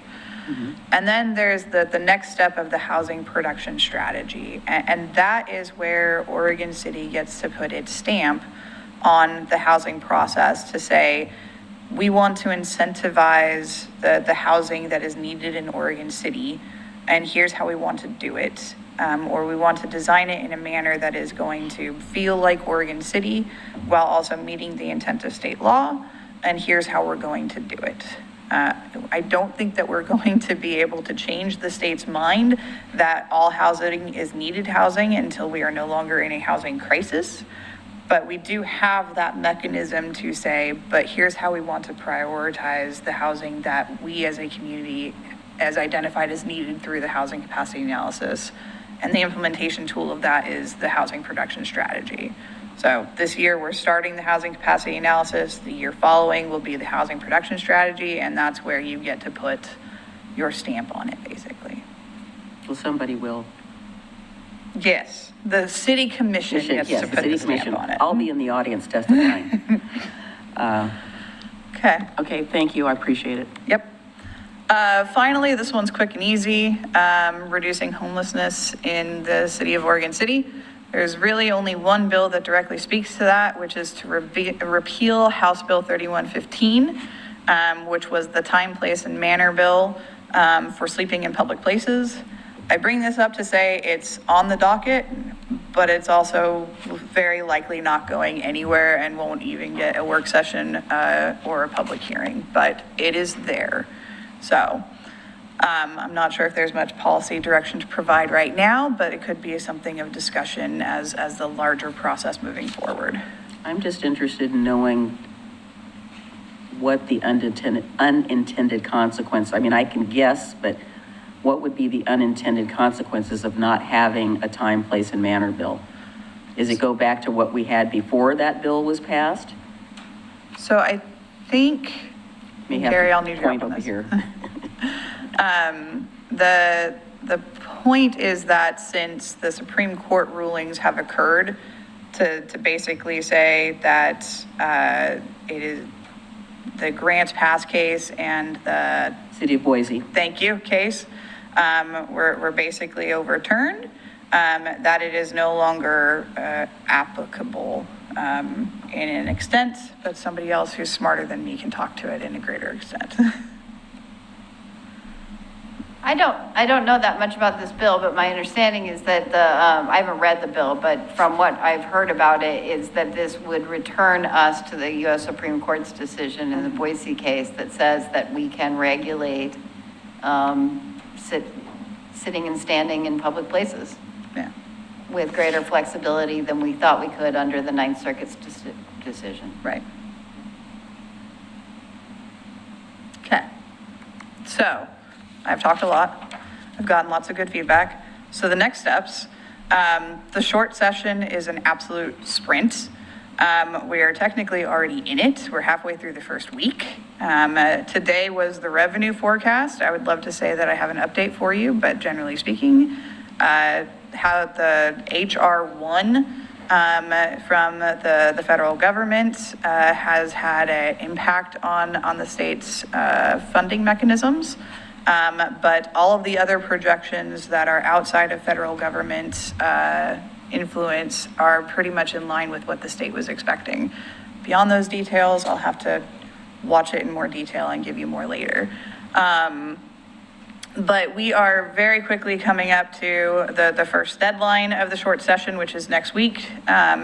Each of these deadlines basically indicate that if a bill does not have either a work session or a public hearing by these deadlines, that means the bill falls off and is no longer able to move forward for consideration of final vote and signature. I just want, if I could interrupt you real Yeah, quick, go I right just ahead. want to clarify for my colleagues that work session has a different meaning in the legislature, whereas for us, work session is where we talk about it before we vote on it. Work session is when they vote on it. Yes, yes. So just wanted to clarify that. Thank you. Thank you. I was aware of that, but not everybody is. So as it moves through, it's going to be going very quickly.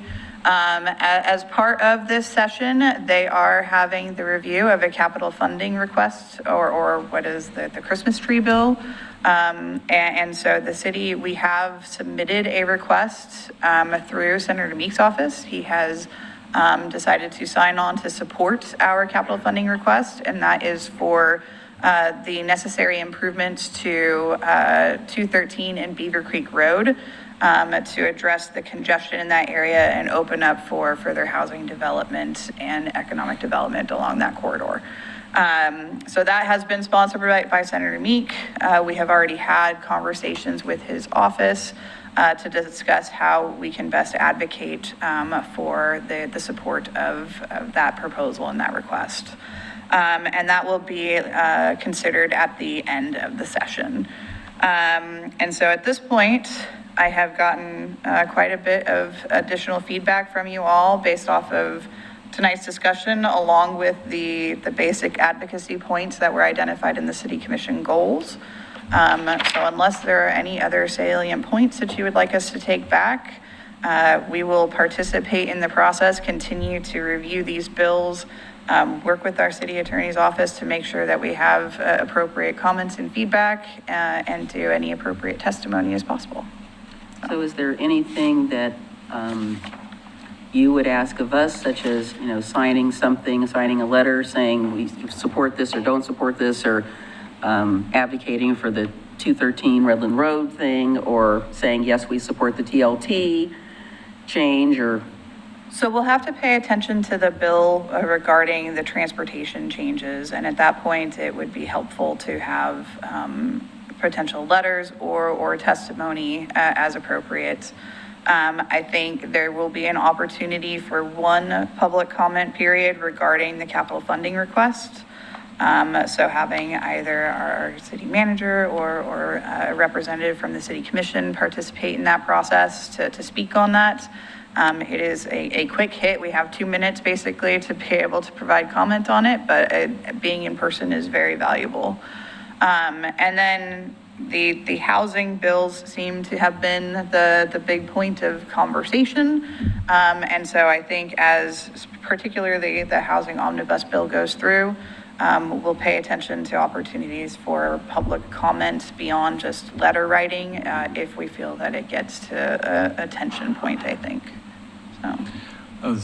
When you ask about is there something that the commission can do related to the funding requests that Kelly just talked about for 213 in Beaver Creek? We did send it over to Clackamas County. A significant number of these trips are county trips. Yeah. So it'd be wonderful if the Clackamas County Commissioners could hear from the city commissioners asking for their support at the legislature for that funding. This is their road, intersecting a state highway. They seem to not recognize that. I understand. Well, maybe we can check into when they have a public comment portion of their meeting. We could come in and say something about that.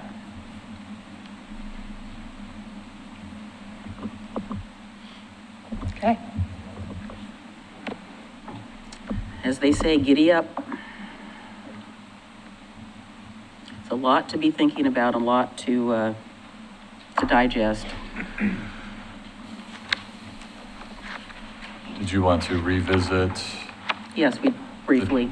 The discussion about the comments permitting, related to closing yes. Main Street? Yes.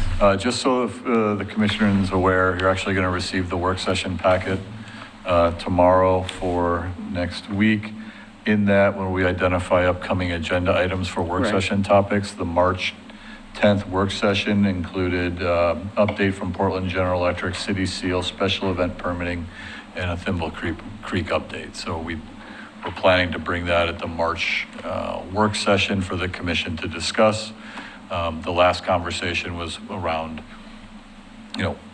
timing and notification, as well as potential impact, but then also looking at are there certain things that we could do. What you heard tonight adds a little bit more to that, but we just wanted you to know that's where it fits in, where we're sliding things in at this point. I was going to ask. I mean, I think that the points that were made earlier in the year, we understand, we get it.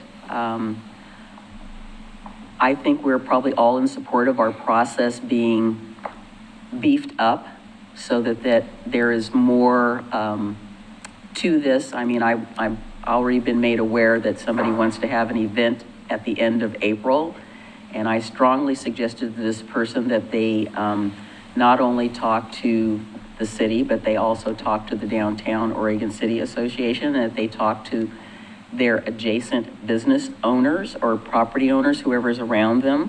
And I think they heard, but I'm not sure whether they've taken any action on that. But again, I think the points are well taken. I don't want to be involved in the process.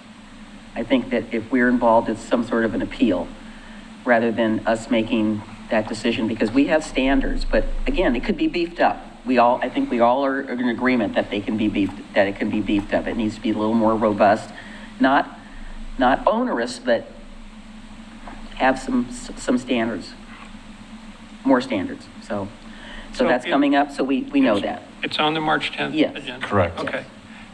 The discussion has to go beyond notification. Oh, I agree. Okay. Don't you agree? Oh, absolutely. That's why I said that's- everything needs to be more robust. And we need to give direction about what that robustness is. And I disagree that this commission or a future commission would not be involved.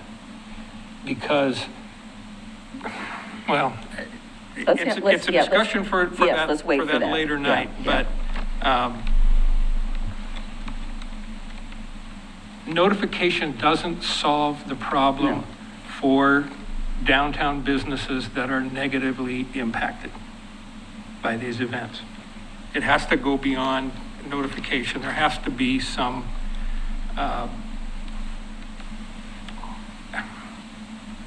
to quote our friend Frank O'Donnell, who benefits and who pays? Exactly.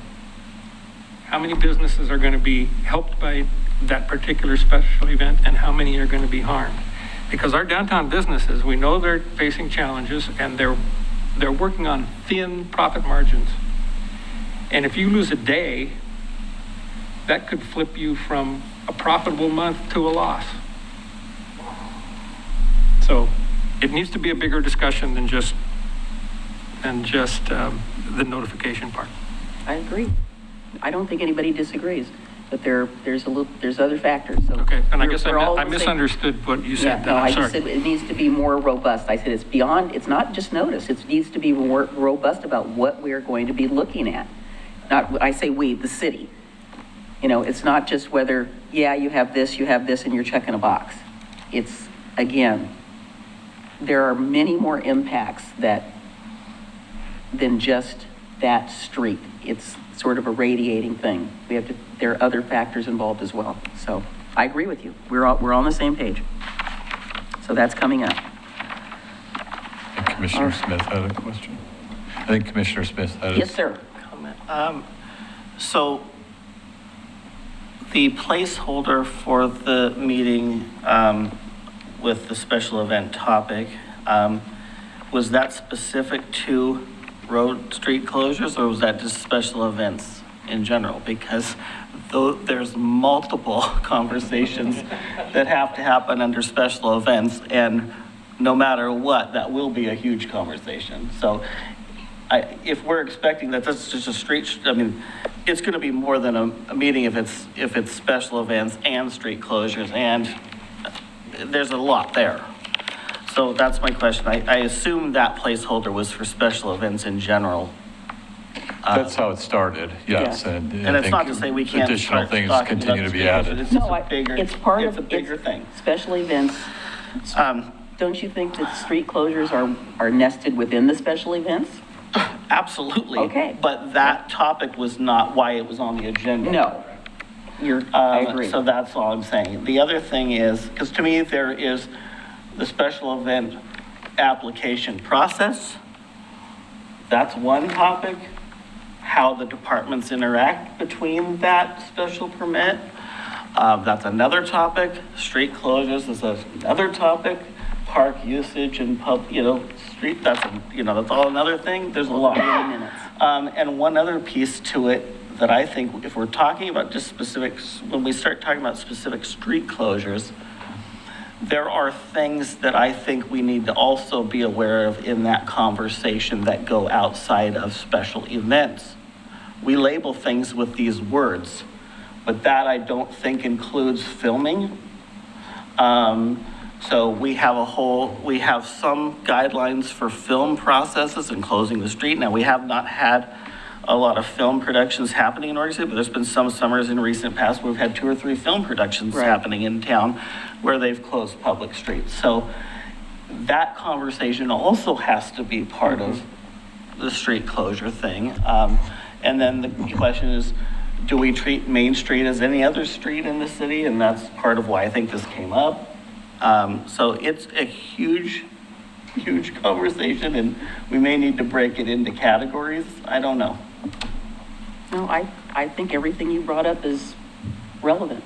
It's all kind of nested within that. It's a matter of how we break it out. You've given a list. That'll be, hopefully Jacob can pull that out and we can have that as a starting point.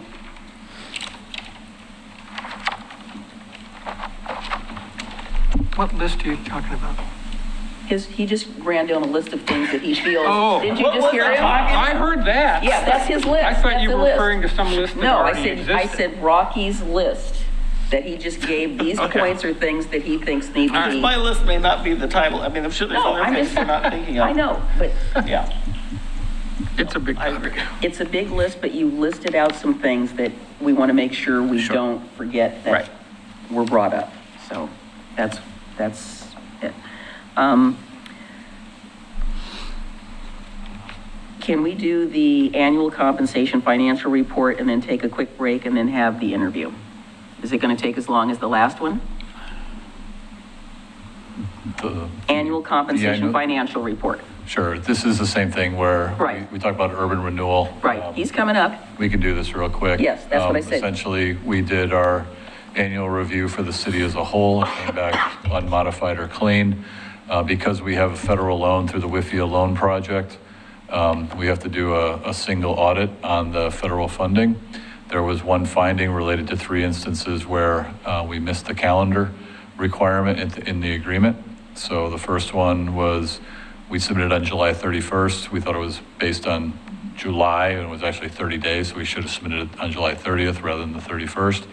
And then the other 2 are a misunderstanding of the update needed to happen within 6 months, which we missed by going into January. So there were no discrepancies related to the actual numbers, accounting. It was a finding related to non-compliance with submitting within the timeline identified in the agreement related to the WIFIA loan. We've made corrections. Matt and his team have made corrections. We will say that when we do the single audit next year for the WIFIA loan, we will get one finding related, because we submitted it again in January like we did the year before, because we were interpreting it the same way. So we will get one finding, but moving forward, I expect that we meet the timelines as identified and consistent with the findings in the audit. I don't know, did I miss anything when I had? Jacob, do you have my PowerPoint, the 50 slides? No, I thought it I'm was a kidding. I thought that 75 was- slide deck. I thought it was a 75 slide deck. I talked to John Lewis today, and he suggested I go with 50. You cut it but- back to 50? Yeah, Tony Thank you. did a nice job summarizing it. These, in reality, the city continues to get the clean audit, basically. And we also, one thing that wasn't mentioned is that we continue to submit for the Government Finance Officers Association Awards. award for excellence. And so that, we anticipate getting that. We got that last year. We'll continue to get it. I think we've gotten it for like 13 years in a row, or at least before I came, let's put it that way. Many years. Yeah. So anyways, happy to entertain any questions. There was not a test either, but the full financial statements and a letter to the board from the auditors was also included here. So all transparent for you to look at. Please ask any questions. Thank you. Is this the first year that we've been required to do this single audit report for the WIFIA? For the WIFIA, yes. Okay. We had approved for the loan, but, a few years back, but the way that we structured our spending on these projects was essentially spend as much of the city money first so that we wouldn't be incurring interest on debt until we absolutely had to. And so we did a small drawdown of 1.5 million in the fiscal year that's been reported. We'll probably do another 3 million or 4 million in the current fiscal year. But related to the WIFIA loan, yes, this was the first single audit. It's really a combination of all federal funds spent within a year that are greater than $750,000. So absent the WIFIA, we would not have had to have a single audit. There are other years that we've had single audits, like when the ice storm happened, or we get some FEMA money, et cetera. So, Right. yeah. And are there any penalties on our end for the slip-ups? No. Okay. Yeah, the auditors actually, they called it a dum-dum finding.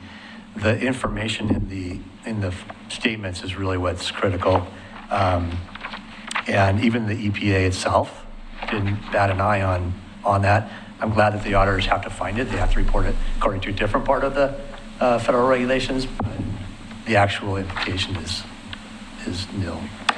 Nothing. Thank you. Yeah. So what I read was it's mainly was addressing the WIFIA project as opposed to everything else that we are doing? Correct, yes. Okay. We had Because it's the essentially single- two the audits. single, We yeah. had You have the two audit audits. for the city came back clean. Yes. Then we had to do the single Single audit one. strictly around the federal funding associated with WIFIA. Well, I will tell you that we've been posting very nicely about what's going on with the water project. And so there was one where, when it posted, I looked at it and it said, WIFIA moving along in Molalla, but it didn't say Molalla Avenue. And I looked at it and I said, City of Molalla got a WIFIA grant? I said, when did that, anyway? And then I read the rest of the article and it went on to say Molalla, it never said Molalla Avenue in the headline. And so I was like, okay. But, just at a quick glance, and I thought, how did they manage that? But anyway, it wasn't that. Anyway, thank you. It looks like we don't have any questions. And we don't need to do anything other than hear the information, correct? Correct. Okay, all right. So why don't we take a break and come back at a few minutes before 9 or sooner. So just depends on how the line is for the restroom, et cetera.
I'm going to reopen the meeting of the City Commission for February the 4th, 2026.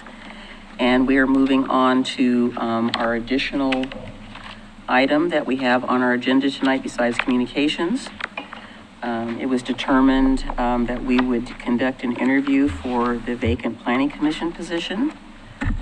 And we have one applicant who is in the audience tonight. I will say for the record that I serve with the applicant on a board, and we have worked on a number of projects together. It's not an ex parte contact, but just want to make that very clear. So, do we want to handle this in the same way we generally handle it? It's all good? Okay, all right. So we will go through there.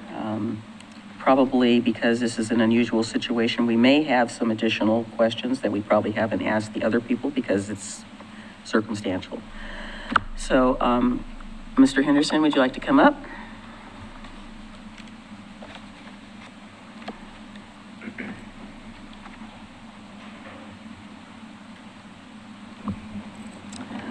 So I'll probably modify this a little bit because there really isn't you live in a different neighborhood that's not in our neighborhoods, but anyway, so would you please introduce yourself and explain why you would like to serve on the Planning Commission and what are the opportunities and issues that you see facing, I'm going to use the city of Oregon City. Yeah, good evening, Mayor, Commissioners. Thank you very much for making the time this evening for this interview. My name is Seth Walker Henderson, and I detailed, hopefully you felt that the application response was complete. I spent a significant amount of time on it.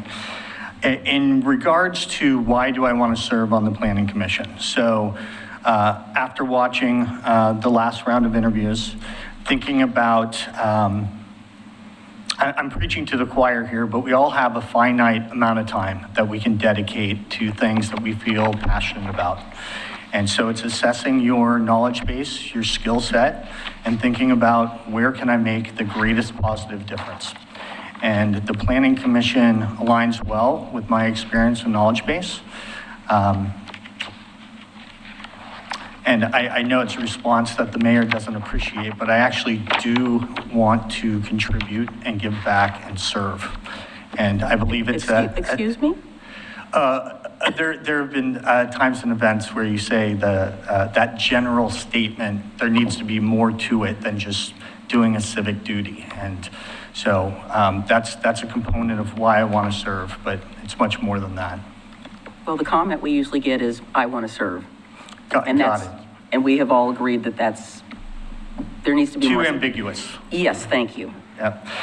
In regards to what opportunities or issues are facing Oregon City, and I actually believe the question relates not only to Oregon City, but also to the neighborhood I live, as the question stated, as well as every city currently in Oregon.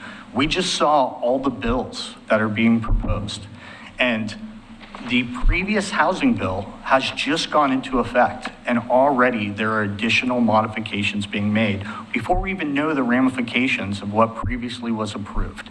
So the challenge is really, Oregon is exceptional at coming up with great ideas. Inclusionary zoning, pre-K for all, there's a whole list of them, right? Decriminalizing drugs. And in every occurrence, they say, here's a good idea, and completely mess up the execution.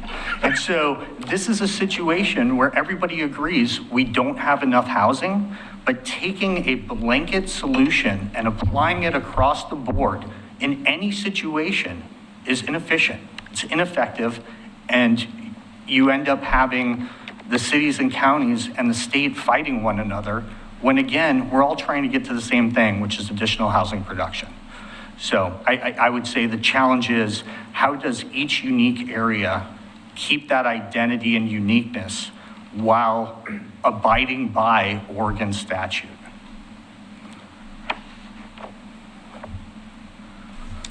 All right, next question is, what is the most important goal or purpose of the Planning Commission?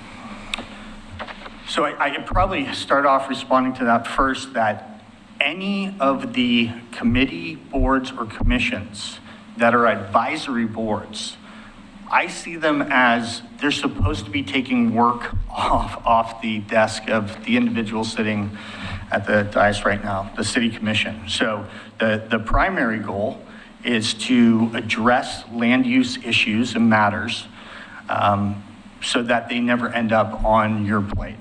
That is what I see the primary as. I think, again, the challenge right now for the Planning Commission is how to appropriately incorporate what the state is pushing down while keeping the unique identity of Oregon City. What are your thoughts on balancing livability, housing costs, and state and local code requirements? So if you kind of put that in a hierarchy, you've got state code pushing down on local code, which impacts livability, of which the housing costs are a component of livability. And so I do believe in supply and demand, so you do need to produce additional housing. So the question is, where do you build that? And the comp plan actually says this is where we want density.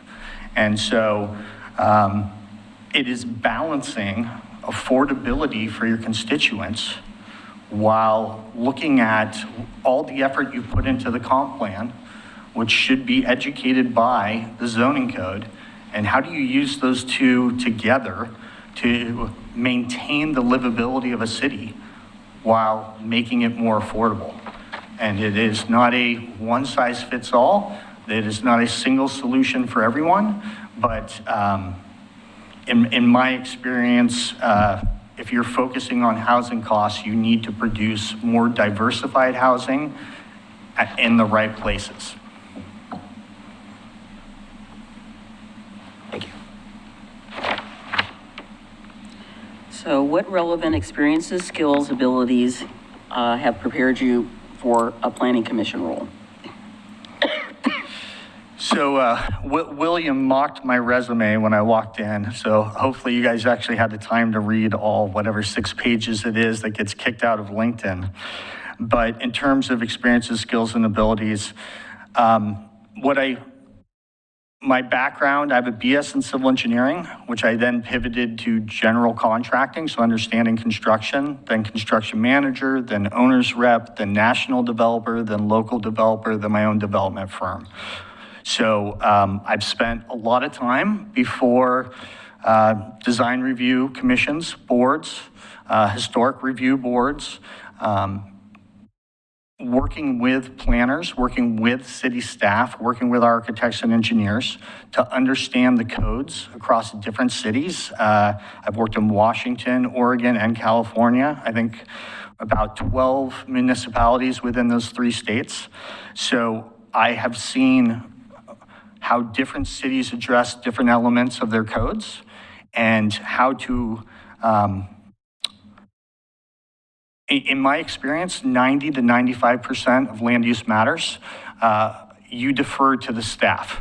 So the staff is the expert. They have a background in planning. They've spent years understanding the code, in some cases actually writing the code that you're assessing. And so your job as a commissioner is to ask the right questions of staff as well as the applicant to make sure that all of your questions are answered and that the code is being applied in a black and white manner so that ultimately a bunch of appeals don't end up on the city commission's plate.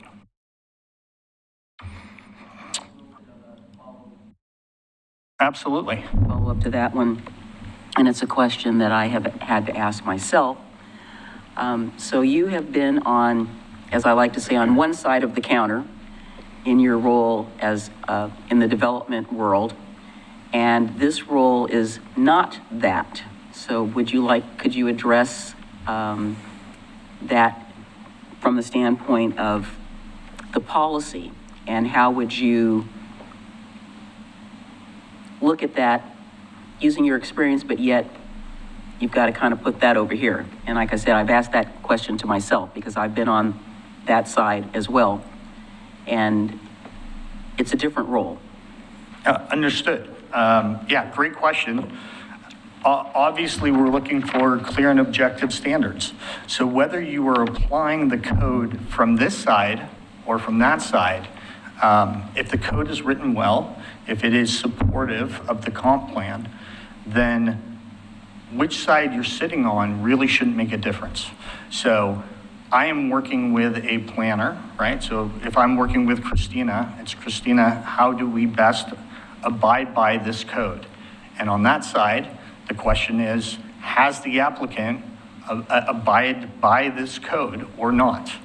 And a very well-written code, a clear and objective code, it should not make a difference which side you're on. It's one presenting and one assessing, but it should be the same code and the assessment and reading of that code.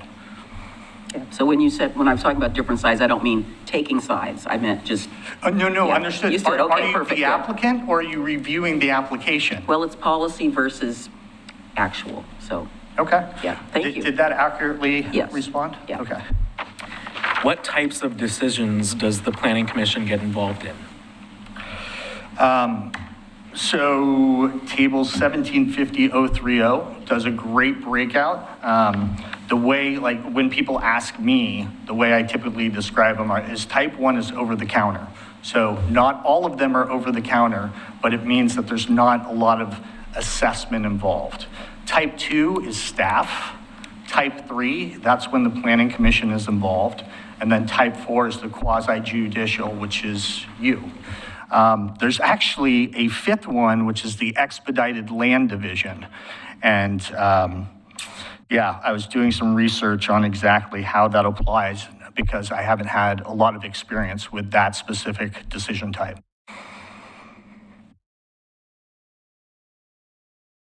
Sorry. Oftentimes, public comments are opposed to development projects. How would you take public comment into account in making your decisions?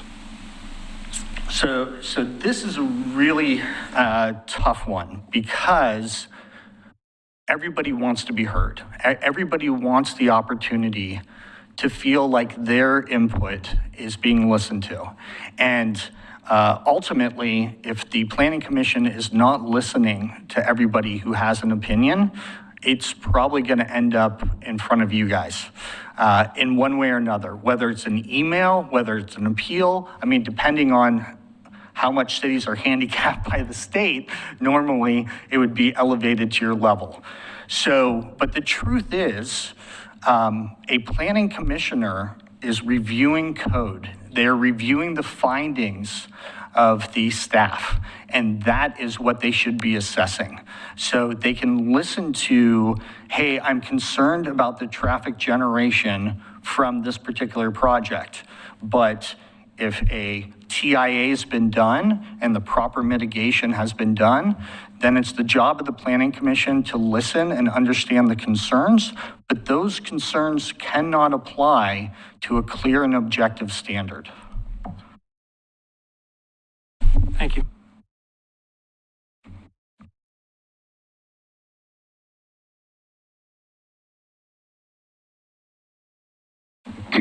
So the Planning Commission generally is meeting on the second and fourth Mondays of each month at 7 p.m.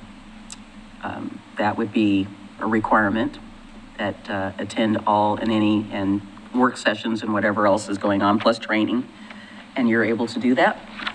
I am. I did look at a kind of an annual calendar, and the fourth Monday of March every year falls within spring break for all the schools in Oregon. So I have probably 2 more spring breaks with my family, and then they're off every direction. So I would hope that I would have the ability to participate remotely for that, assuming that there is a planning commission meeting on that one date, but otherwise I have no other conflicts on Mondays. Okay. So before I get to number 8, I will give the commission the opportunity to ask any other questions that they may have.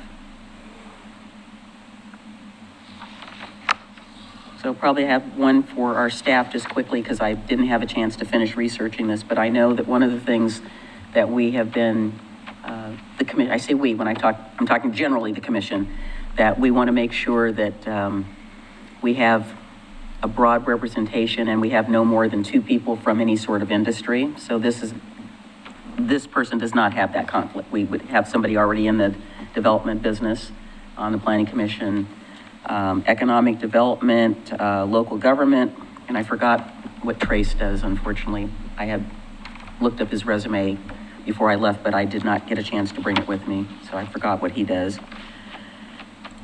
And Greg is in the life-saving business of a paramedic.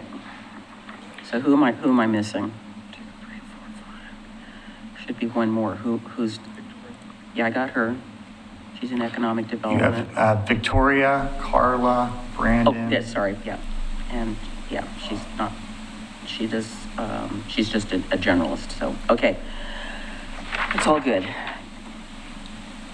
So it's not a zinger, but one of the things that you and I have talked about is that given your extensive involvement, we have a member on the Planning Commission that already serves on a board that you and I serve on. And so how would you balance all that? Are you going to lessen your involvement in some of these things so that you can, I mean, not that the Planning Commission has an overwhelming load, but it's pretty, technical, and you're able to read that. Yeah, so first of all, I don't sleep, if you haven't figured that out yet. Yeah. And I am all about diving in to the details. I love that. I'm passionate about that. This is an opportunity I'm really excited about, and being able to contribute. I don't have any concerns in regards to my ability to contribute, and that means showing up prepared and actually being involved in the discussion. You've served with me. I think you understand that I am one to speak up and provide an opinion, and at the same time, I put in my application, but I run project teams of hundreds of people, and I need to learn how to work with productively every type of person. And that's something that I'd like to think that I've honed a skill at. The reason I didn't go into civil engineering, I didn't want to sit in the office all day. Not anything against civil engineers, but I did not want to sit in an office all day. Nobody on here is a civil engineer, so we take no offense. Yes, and just do calculations. I enjoy interacting with people. And I also have an agreement with my partner that every time I take on additional commitment, I have to let one go. So I've been on the Construction Management Association of America's board for 12 years now, and as of June, I will be stepping down. So ex parte. You're definitely going to have people come up to you and ask you your opinion, which they do to us, and I have to tell them, I'm sorry, I can't discuss that with you.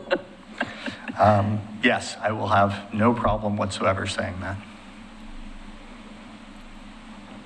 You have a question? Are you with me? What? Are you with me? Am I with you? Yeah. You just look like you were just zoning out there for a quick second. That's No, I was just confused by the question. Yeah. No. Any questions? No Mr. questions. Mitchell? There's still the last. Yes. Well, the very last one is, what questions do you have for us? Yes, I want to be sensitive to your time, but I've got two. We're not past the bewitching hour yet. Okay, I've got 2 general questions and 2 specific questions, if Okay, that's all please. right. And we will do our best to, each one of us, to answer. Perfect. The first one is general question. In your opinion, what makes a planning commissioner a beneficial contributor to that body? Especially for those of you that have actually served on the planning commission, what did you appreciate from the other members up there? What did we appreciate from the other members? I mean, obviously, it's going to be us two answering that question. Well, for me, it was somebody who had done the work and done the research and was willing to speak up, regardless of maybe the way the direction of the conversation seemed to be going with the other commissioners. If somebody had a different opinion, having them speak up, that was important to me. So yeah, being prepared and speaking up, to me, that made a good commissioner.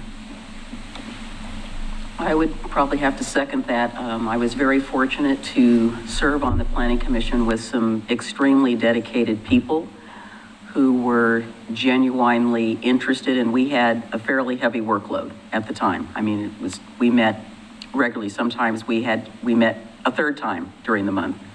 We were doing all sorts of reviews. It's always very apparent to me when I was on the Planning Commission if somebody had not read the material. And there was a lot to read. There's a lot to comprehend. I think what I most appreciated was before a meeting, if I had substantive questions, I was able to contact staff and ask them, I read this, am I seeing this way, or here's my opinion about that. They would definitely, and I would say, well, can we discuss that at the meeting? Because if I'm thinking about it, maybe somebody else is thinking about it in the public realm, so they would see that on the hearing. I frequently will ask a question, even though I know the answer, but because I think it's in the public interest that they know that information, I will ask the question on the record, but I always let staff know that I'm going to ask that question.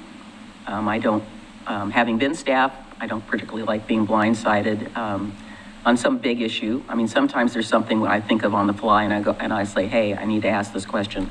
So I think being prepared, understanding the big picture, because Planning Commission is pretty much all about policy and the bigger picture.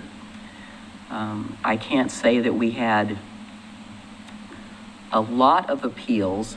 The standards were different when I was serving, so we didn't have some of the things that we have now. You also didn't have all those things either. So looking for when there was a dispute, as you heard, I strongly believe in Goal 1. I served on a state advisory committee for 8 years that focused strictly on Goal 1. I believe that people have the opportunity to be heard, but my mantra is you have the opportunity to be heard, but it doesn't mean you get what you want. And that is very hard for sometimes when you tell somebody at a hearing, here's the criteria. You need to address the criteria. We know you hate it. We know you don't like it. You know, this is that, but that is not what we make our decision on. And helping the public understand the decision-making matrix of how you go down and look at it is critical as well. They don't always understand, nor do they agree. But I think that we have done, as a planning commission over the years, a good job of trying to explain that, particularly when people are passionate and heated and they tell them, we don't want this, the whole NIMBY thing. And we say, well, this has been planned and zoned for 20 years. We now have the infrastructure to build this. This was coming. Everybody knew this was coming. Maybe you didn't want to recognize it was coming, but it's there. So I would say yes. Appreciate that input. Another general question, what can the current planning commission do better, if anything, to support the city commission? I would say ask questions. I've watched some of the planning commission's meetings, and when not everybody, I'm not even an expert. Even though that's been my profession in my field, there's always something new to learn. I get concerned sometimes when I watch their meetings and nobody's asking anything. And I'm thinking, do they all just get it? And stuff they've been dealing with is complicated. I don't even get it. So I think that's something that they could ask more questions. Is that of staff, the applicant, each other, all? Be engaged. Yes. I think the engagement is paramount.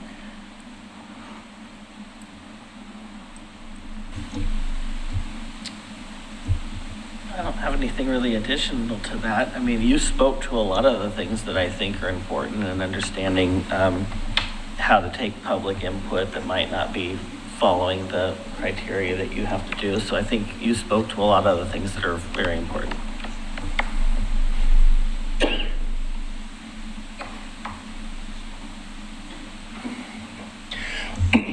Yeah, I'll mirror what Rocky said. I think just making sure balancing, taking public input, listening, and recognizing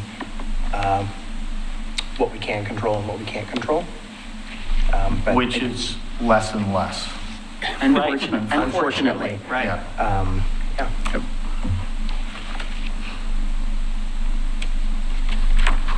Got two more specific ones that I can Oh, don't have anything to add? dive into. He's got two more questions. So this is actually something that I found interesting. I read through 224, chapter 224, which is all about the Planning Commission.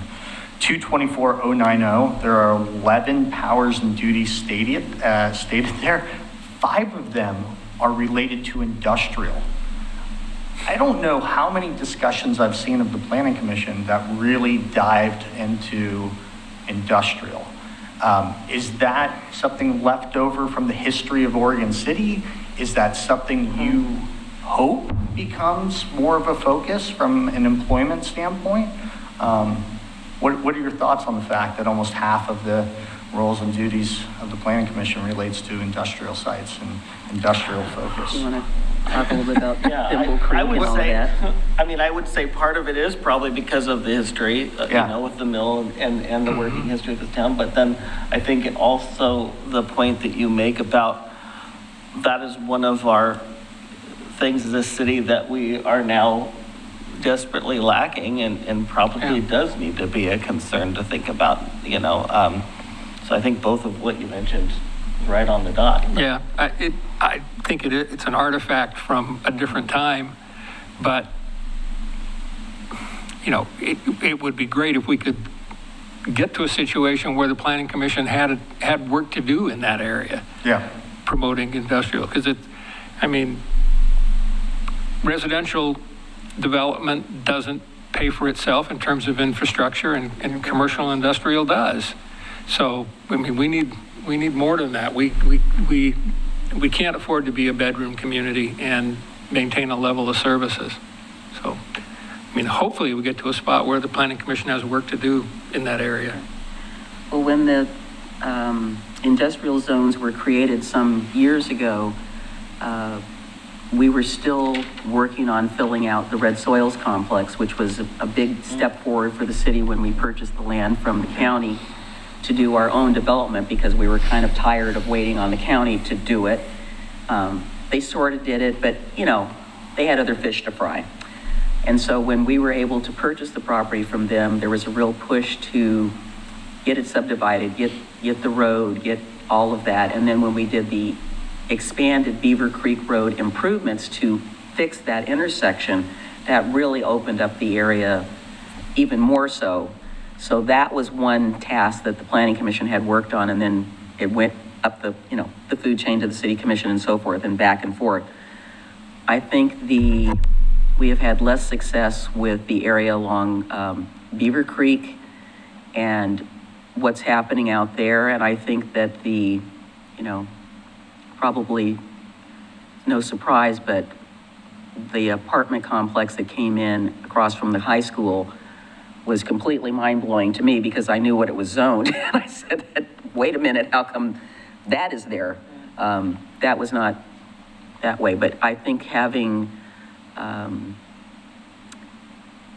further discussions about how we can move forward with discussions with the college, discussions involving all of that land. And I think we have been waiting a very long time for people to do something, and we know they're not doing something. So I think we need to do it along that corridor, because that's where we have planned and zoned for future development. And we're not talking about warehouses or server farms or stuff like that. We're talking about a place where we can provide jobs. I mean, the best of all possible worlds, it would be great if we could take half the workforce at Rivermark and have them live here, so they're not commuting. But again, it's that whole affordable housing component. If they already have a house, and with mortgage rates and everything else, are they going to make that move? But then maybe the offset savings is that they're not commuting on 213 or 217 or 26 to get to get to here. So. One last one, and this is probably the most pointed of the 4 questions. I'm all about lessons learned and trying to figure out better ways to do things. And so this question is about Icon's development in Park Place. And I'm curious if the Planning Commission could have done something differently, or what were the lessons learned from that entire process? Can we even have a discussion about, can we answer that question? I'm a little concerned. What is your advice? I mean, it's a discussion about a previous decision that's adjudicated and over.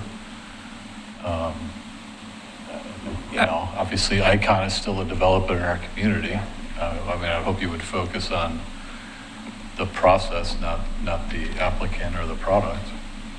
I don't want to talk about them. Or you can just I decline. just need a little clarification. I didn't know whether we were still debating something with them or agreements with them. They just came forward with another 200 and some house proposal in that area. So I'm a little even more leery to get into. I thought the issue was resolved. If it's not resolved, I withdraw that question. The original one is resolved, is dead and gone. But there's compounding factors that Mike is talking about. I think this is safe to say. I think where that one became really difficult was it was happening almost at the same time that clear and objective standards were becoming the law of the land.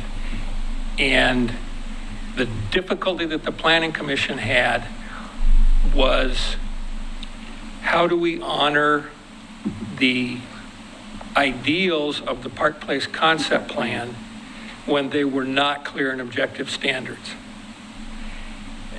So I don't know that it's lesson learned, but it appears that it's lesson forced on us, that the idea of having a concept plan with any kind of lofty, non-objective ideals is out the window. Well, I think part of it, if I may, was that how we've historically addressed development from this large idea and then funneled it down to a more narrow one, that had been done for a long time in the state of Oregon as acceptable, all of a sudden disappeared. Right. Right, and so we were caught a little bit without those. We had the concepts in the concept plan with the lofty goals and the policies that would have then been implemented through a master plan that was required, where it would have been more refined and tailored. And that step all of a sudden by the state was like, you can't do that, right? So we kind of lost this ability to implement what the community had spent years on trying to identify what they'd like to see. And so I think that was a struggle for everybody to try to figure out how do we stay true to what the process was in this new regulatory environment that was brand new to everybody, and all of our past norms that got kind of thrown out the window. Are there any other concept plans currently that need to be taken to clear and objective to avoid this? South End concept plan. Okay. Yeah, I think Park Place had the most. It had the most kind of changes. And the standards. I still think that process is valid, that the community should be able to talk about and promulgate concepts and goals that they want for the place that they live in. And I don't think there's anything wrong with that. I think that on its face, the master plan process should work. If you have somebody who is, willing to work with you on that, they have been successful here in the past, and we have gotten a good product. We've gotten a compromise. It wasn't all one side or the other. I think you have, on that particular concept plan, I think you have to go back to all of the failed annexation attempts, because I think inherently the community knew that the property wasn't ready, that there were things about it, because as you know, where we are now in our region, the most difficult pieces of property are now being looked at. And some of them should never be developed because they've got, there you go. That, other issues, you know, you got the slopes, you got streams, you got groundwater, you've got all the things, and I think regardless of what anybody will say, you can't engineer everything. If Mother Nature wants to do something, it is going to happen, and it doesn't matter how much we do to try to mitigate that. We're setting ourselves up for failure. So I think the lesson learned to me was, I feel that the process and the state let our community down. People invested a lot in that process, and the city invested a lot in the process, and we were all committed to making that work. I think inherently the plan is good. I think that where we, as Tony said, where we got short-circuited is that we were at the point where we were coming down to, okay, we've got these, how do we match these two things up? We never got a chance to do that. And I think that if we had been able to do that, I think that we would have come up with something that would have been absolutely fantastic. I really strongly believe that. I don't think we're going to get all of that now. And there's a lot of resentment out there, particularly from that particular neighborhood. Not directed at us directly. They know generally, for the most part, what happened. But it's how do we reconcile that? And I don't have an answer for that. We kept getting told, no, we can't do that, we can't do that, we can't do that. And I'm not one, we had an applicant, a petitioner say, well, you can't just blame everything on the state. You know, the buck stops here. Well, how do we say politely, we don't have any authority to do this. Sure, we could try to do it, then we'd get sued within an inch of our lives. And I don't think that's being fiscally responsible. Thank you for taking my questions. That's all the questions I have this evening. And I appreciate your time and considering my application. Okay, thank you. Go right ahead. Yeah, so thank you, Mayor. I'd be happy to kick off deliberations. Sorry. I can't tell if I'm getting ready to sneeze or cough. So anyway, like several of us up here, I've had the great pleasure of working with Seth on a variety of projects. The one that I'm most proud of is having worked with him to lobby our federal delegation for infrastructure dollars, for the federal earmark, or what they call congressionally designated spending now. We don't use the term earmark anymore. But working with Seth and his team to lobby our federal delegation for those dollars. It was when he was working toward the Rossman landfill project, and that was a very coordinated activity. I believe that it's something that we haven't received in a while. Attention from our federal delegation, from our state delegation on these critical infrastructure points. And the fact that he stayed around after the urban renewal election occurred and it failed massively, I was expecting to never see him again. And I think many people probably felt the same way, and I wouldn't have blamed him. But the fact that he actually got more involved after that, I think is a testament to his passion for this community. And the only reason why I felt like we needed to have an interview tonight, or I guess there were two. I do believe in our public process, and this is what we do. But I also felt the need to give him the opportunity, because I know that in this community and communities elsewhere, that developers are often seen as the enemies or the boogeyman of the community. And I think that he did a very good job of explaining what his role would be as a planning commissioner, separate from his private role as a developer. And he said he hit the nail right on the head, which is that if the codes are written clearly and objectively, then it shouldn't matter what your professional background is. And so I would enthusiastically support him being on the Planning Commission. I think he's demonstrated his passion and dedication to our community, and clearly he is knowledgeable about the work that he would be taking up in this role. I think that he struggles from having been in the unfortunate position of being the only applicant for certain things. I think of this, and I also think of the courthouse. And in both cases, he did a very good job in applying for those different openings, and in both cases, he was faulted for being the only person, even though that wasn't his fault. And even if he wasn't the only person in either of those cases, I have a strong feeling that he would have still been the most qualified person for either of those. So I would be excited to have his perspective on the Planning Commission and would welcome his further engagement in our community. Go ahead, Michael. Yeah, I support his appointment as well. Obviously, he's well qualified.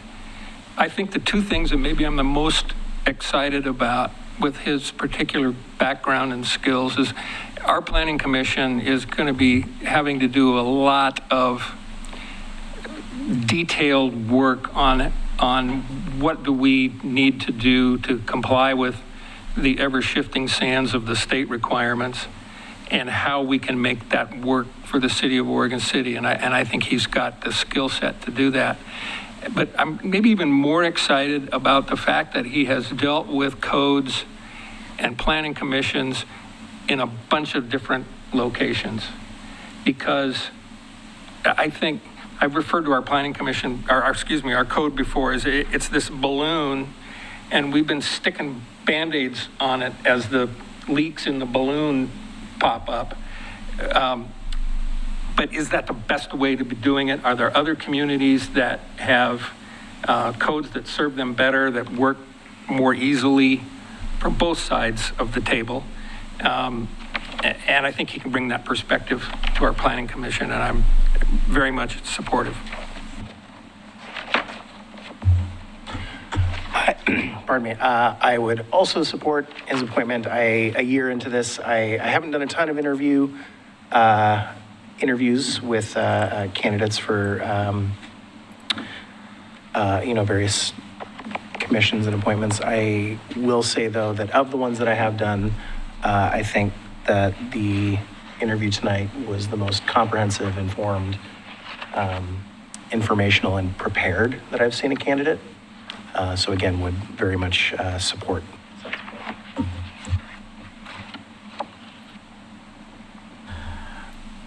I would as well. I was trying to remember the last time. We haven't had very many candidates that are in that top tier that understand all the things that we are asking and the questions that we have. So I think that... Brandon Dole and Paul Espy. What? Brandon Dole and Paul Espy. We interviewed I them. didn't say one person. I said in the top tier. Top tier, okay. I mean, at least I think that's what I said. Is that what I said? Close to it. Okay. Let me just say that the majority of people we interview are not at this level of understanding and answering the questions that we had from our applicant tonight. So I appreciate that. I do think this is a candidate we should, appoint. I also appreciate the fact that I don't remember the last time we ever really had many people ask a question back, let alone 2 or 3 or 4. We rarely have the questions back. And so I think that was telling as well, to have more of a dialogue. The only thing I really have a concern of is we should have posted this and had the interview at the next meeting and appointed him at that meeting. Didn't disagree. So I support the applicant. I would basically ask the commission to withhold the actual appointment till the next meeting so that there is a record of this meeting people could watch, and then we make the appointment on the next day. I'll support it if we do that. If we don't do that and we do the thing tonight, I think I'll abstain, because I think we should have that time so people see it and make the appointment at the next meeting, but I'm open to whatever. My abstention is not going to hold it or Do you want to make back. a motion to that effect? Well, we need to hear everybody, and you should speak to I'm- whatever you feel as I'm well. okay with your motion. I wanted us to interview, but do it next Well, I'll time. let the majority of the commission make the motion because I don't think, so then we'll see where that goes. Well, if you feel strongly about it, make a motion. Well, I have a quick question Yes, first, sir. because as I read the agenda and it says, Planning Commission application review and potential appointment, I don't Right, see, it doesn't say interview. We usually post that we have interviews. This is the missing element there. So I agree, you're right, but we usually post we're having interviews on these nights. And therefore, people could still watch the interviews. We could make the appointment the next meeting. The purpose of having interviews notice is so that if people want to come and witness it or have questions, not that we take questions, but, anyway, I just think that's the missing piece. I'm fine either way, but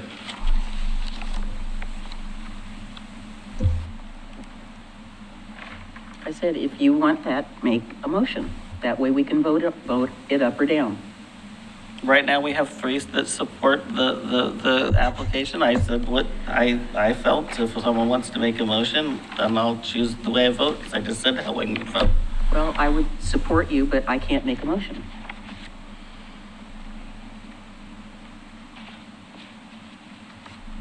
So moved.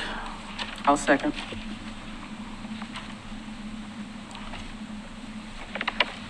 So I want to make sure I'm clear. The motion is to delay the appointment till our next meeting. Yes, Okay.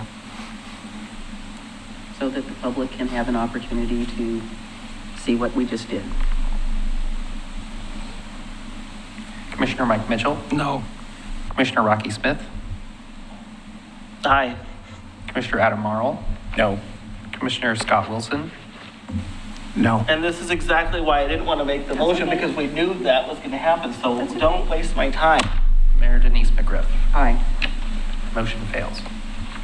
I'll move to approve, to appoint Seth Henderson to the Planning Commission. second. Commissioner Mike Mitchell, Aye. Commissioner Rocky Smith, Abstained. Commissioner Adam Marl, Aye. Commissioner Scott Wilson. Aye. Mayor Denise McGriff. Aye. Motion passes. Are there any communications from the commissioners?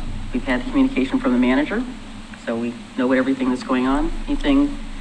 I do have a question. Do we have now an additional vacancy on the No. Planning Commission? We appointed Trace, I understand. and Greg Stoll will step down, and this is that position. I understand that. Bob LaSalle at the last He meeting. has not resigned, he withdrew it. He withdrew it? Yes, he did. Okay. Yes, sir. That was the question I Yes, was sir. really asking. Okay, thank you. Yeah, no, he withdrew. He will stay till the end of his term.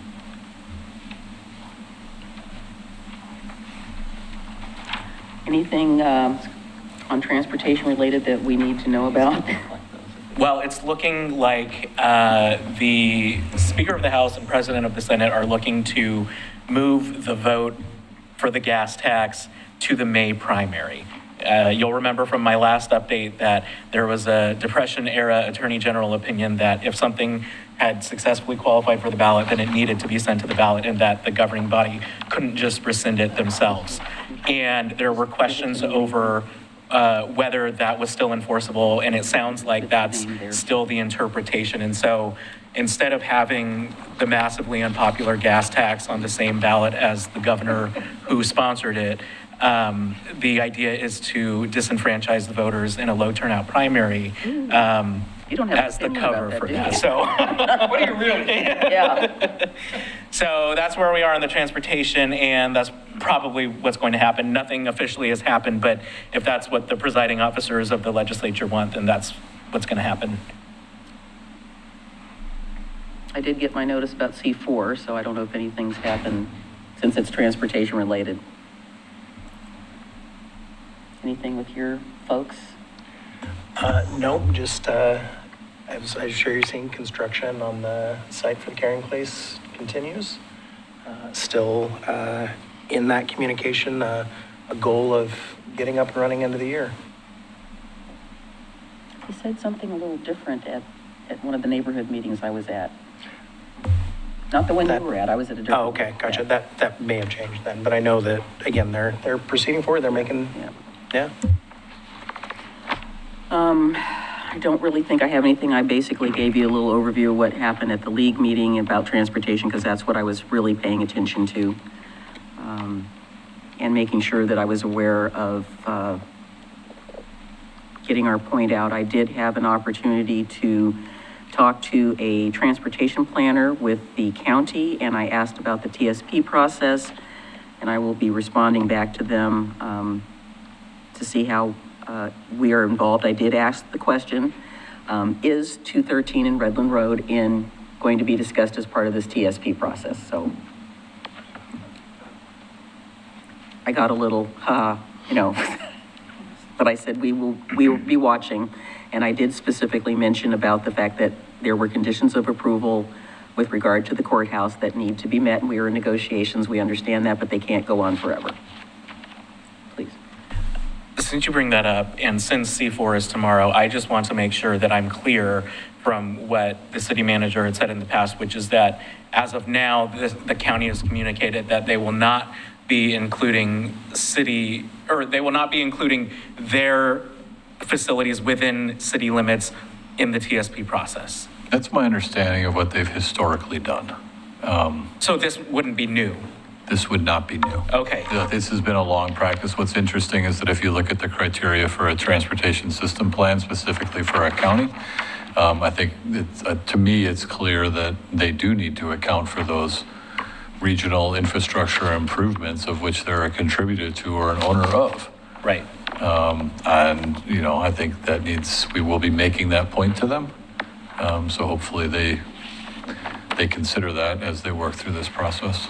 I think that's going to be that should be our message from any of us who have any contact with regard to that it has to be included, and we need to insist that it be included. And we may have to go talk to our friends at the County Commission Board, which was suggested by our Community Development Director. All right, gentlemen, thank you for an evening. Appreciate it. See you all soon. We are adjourned.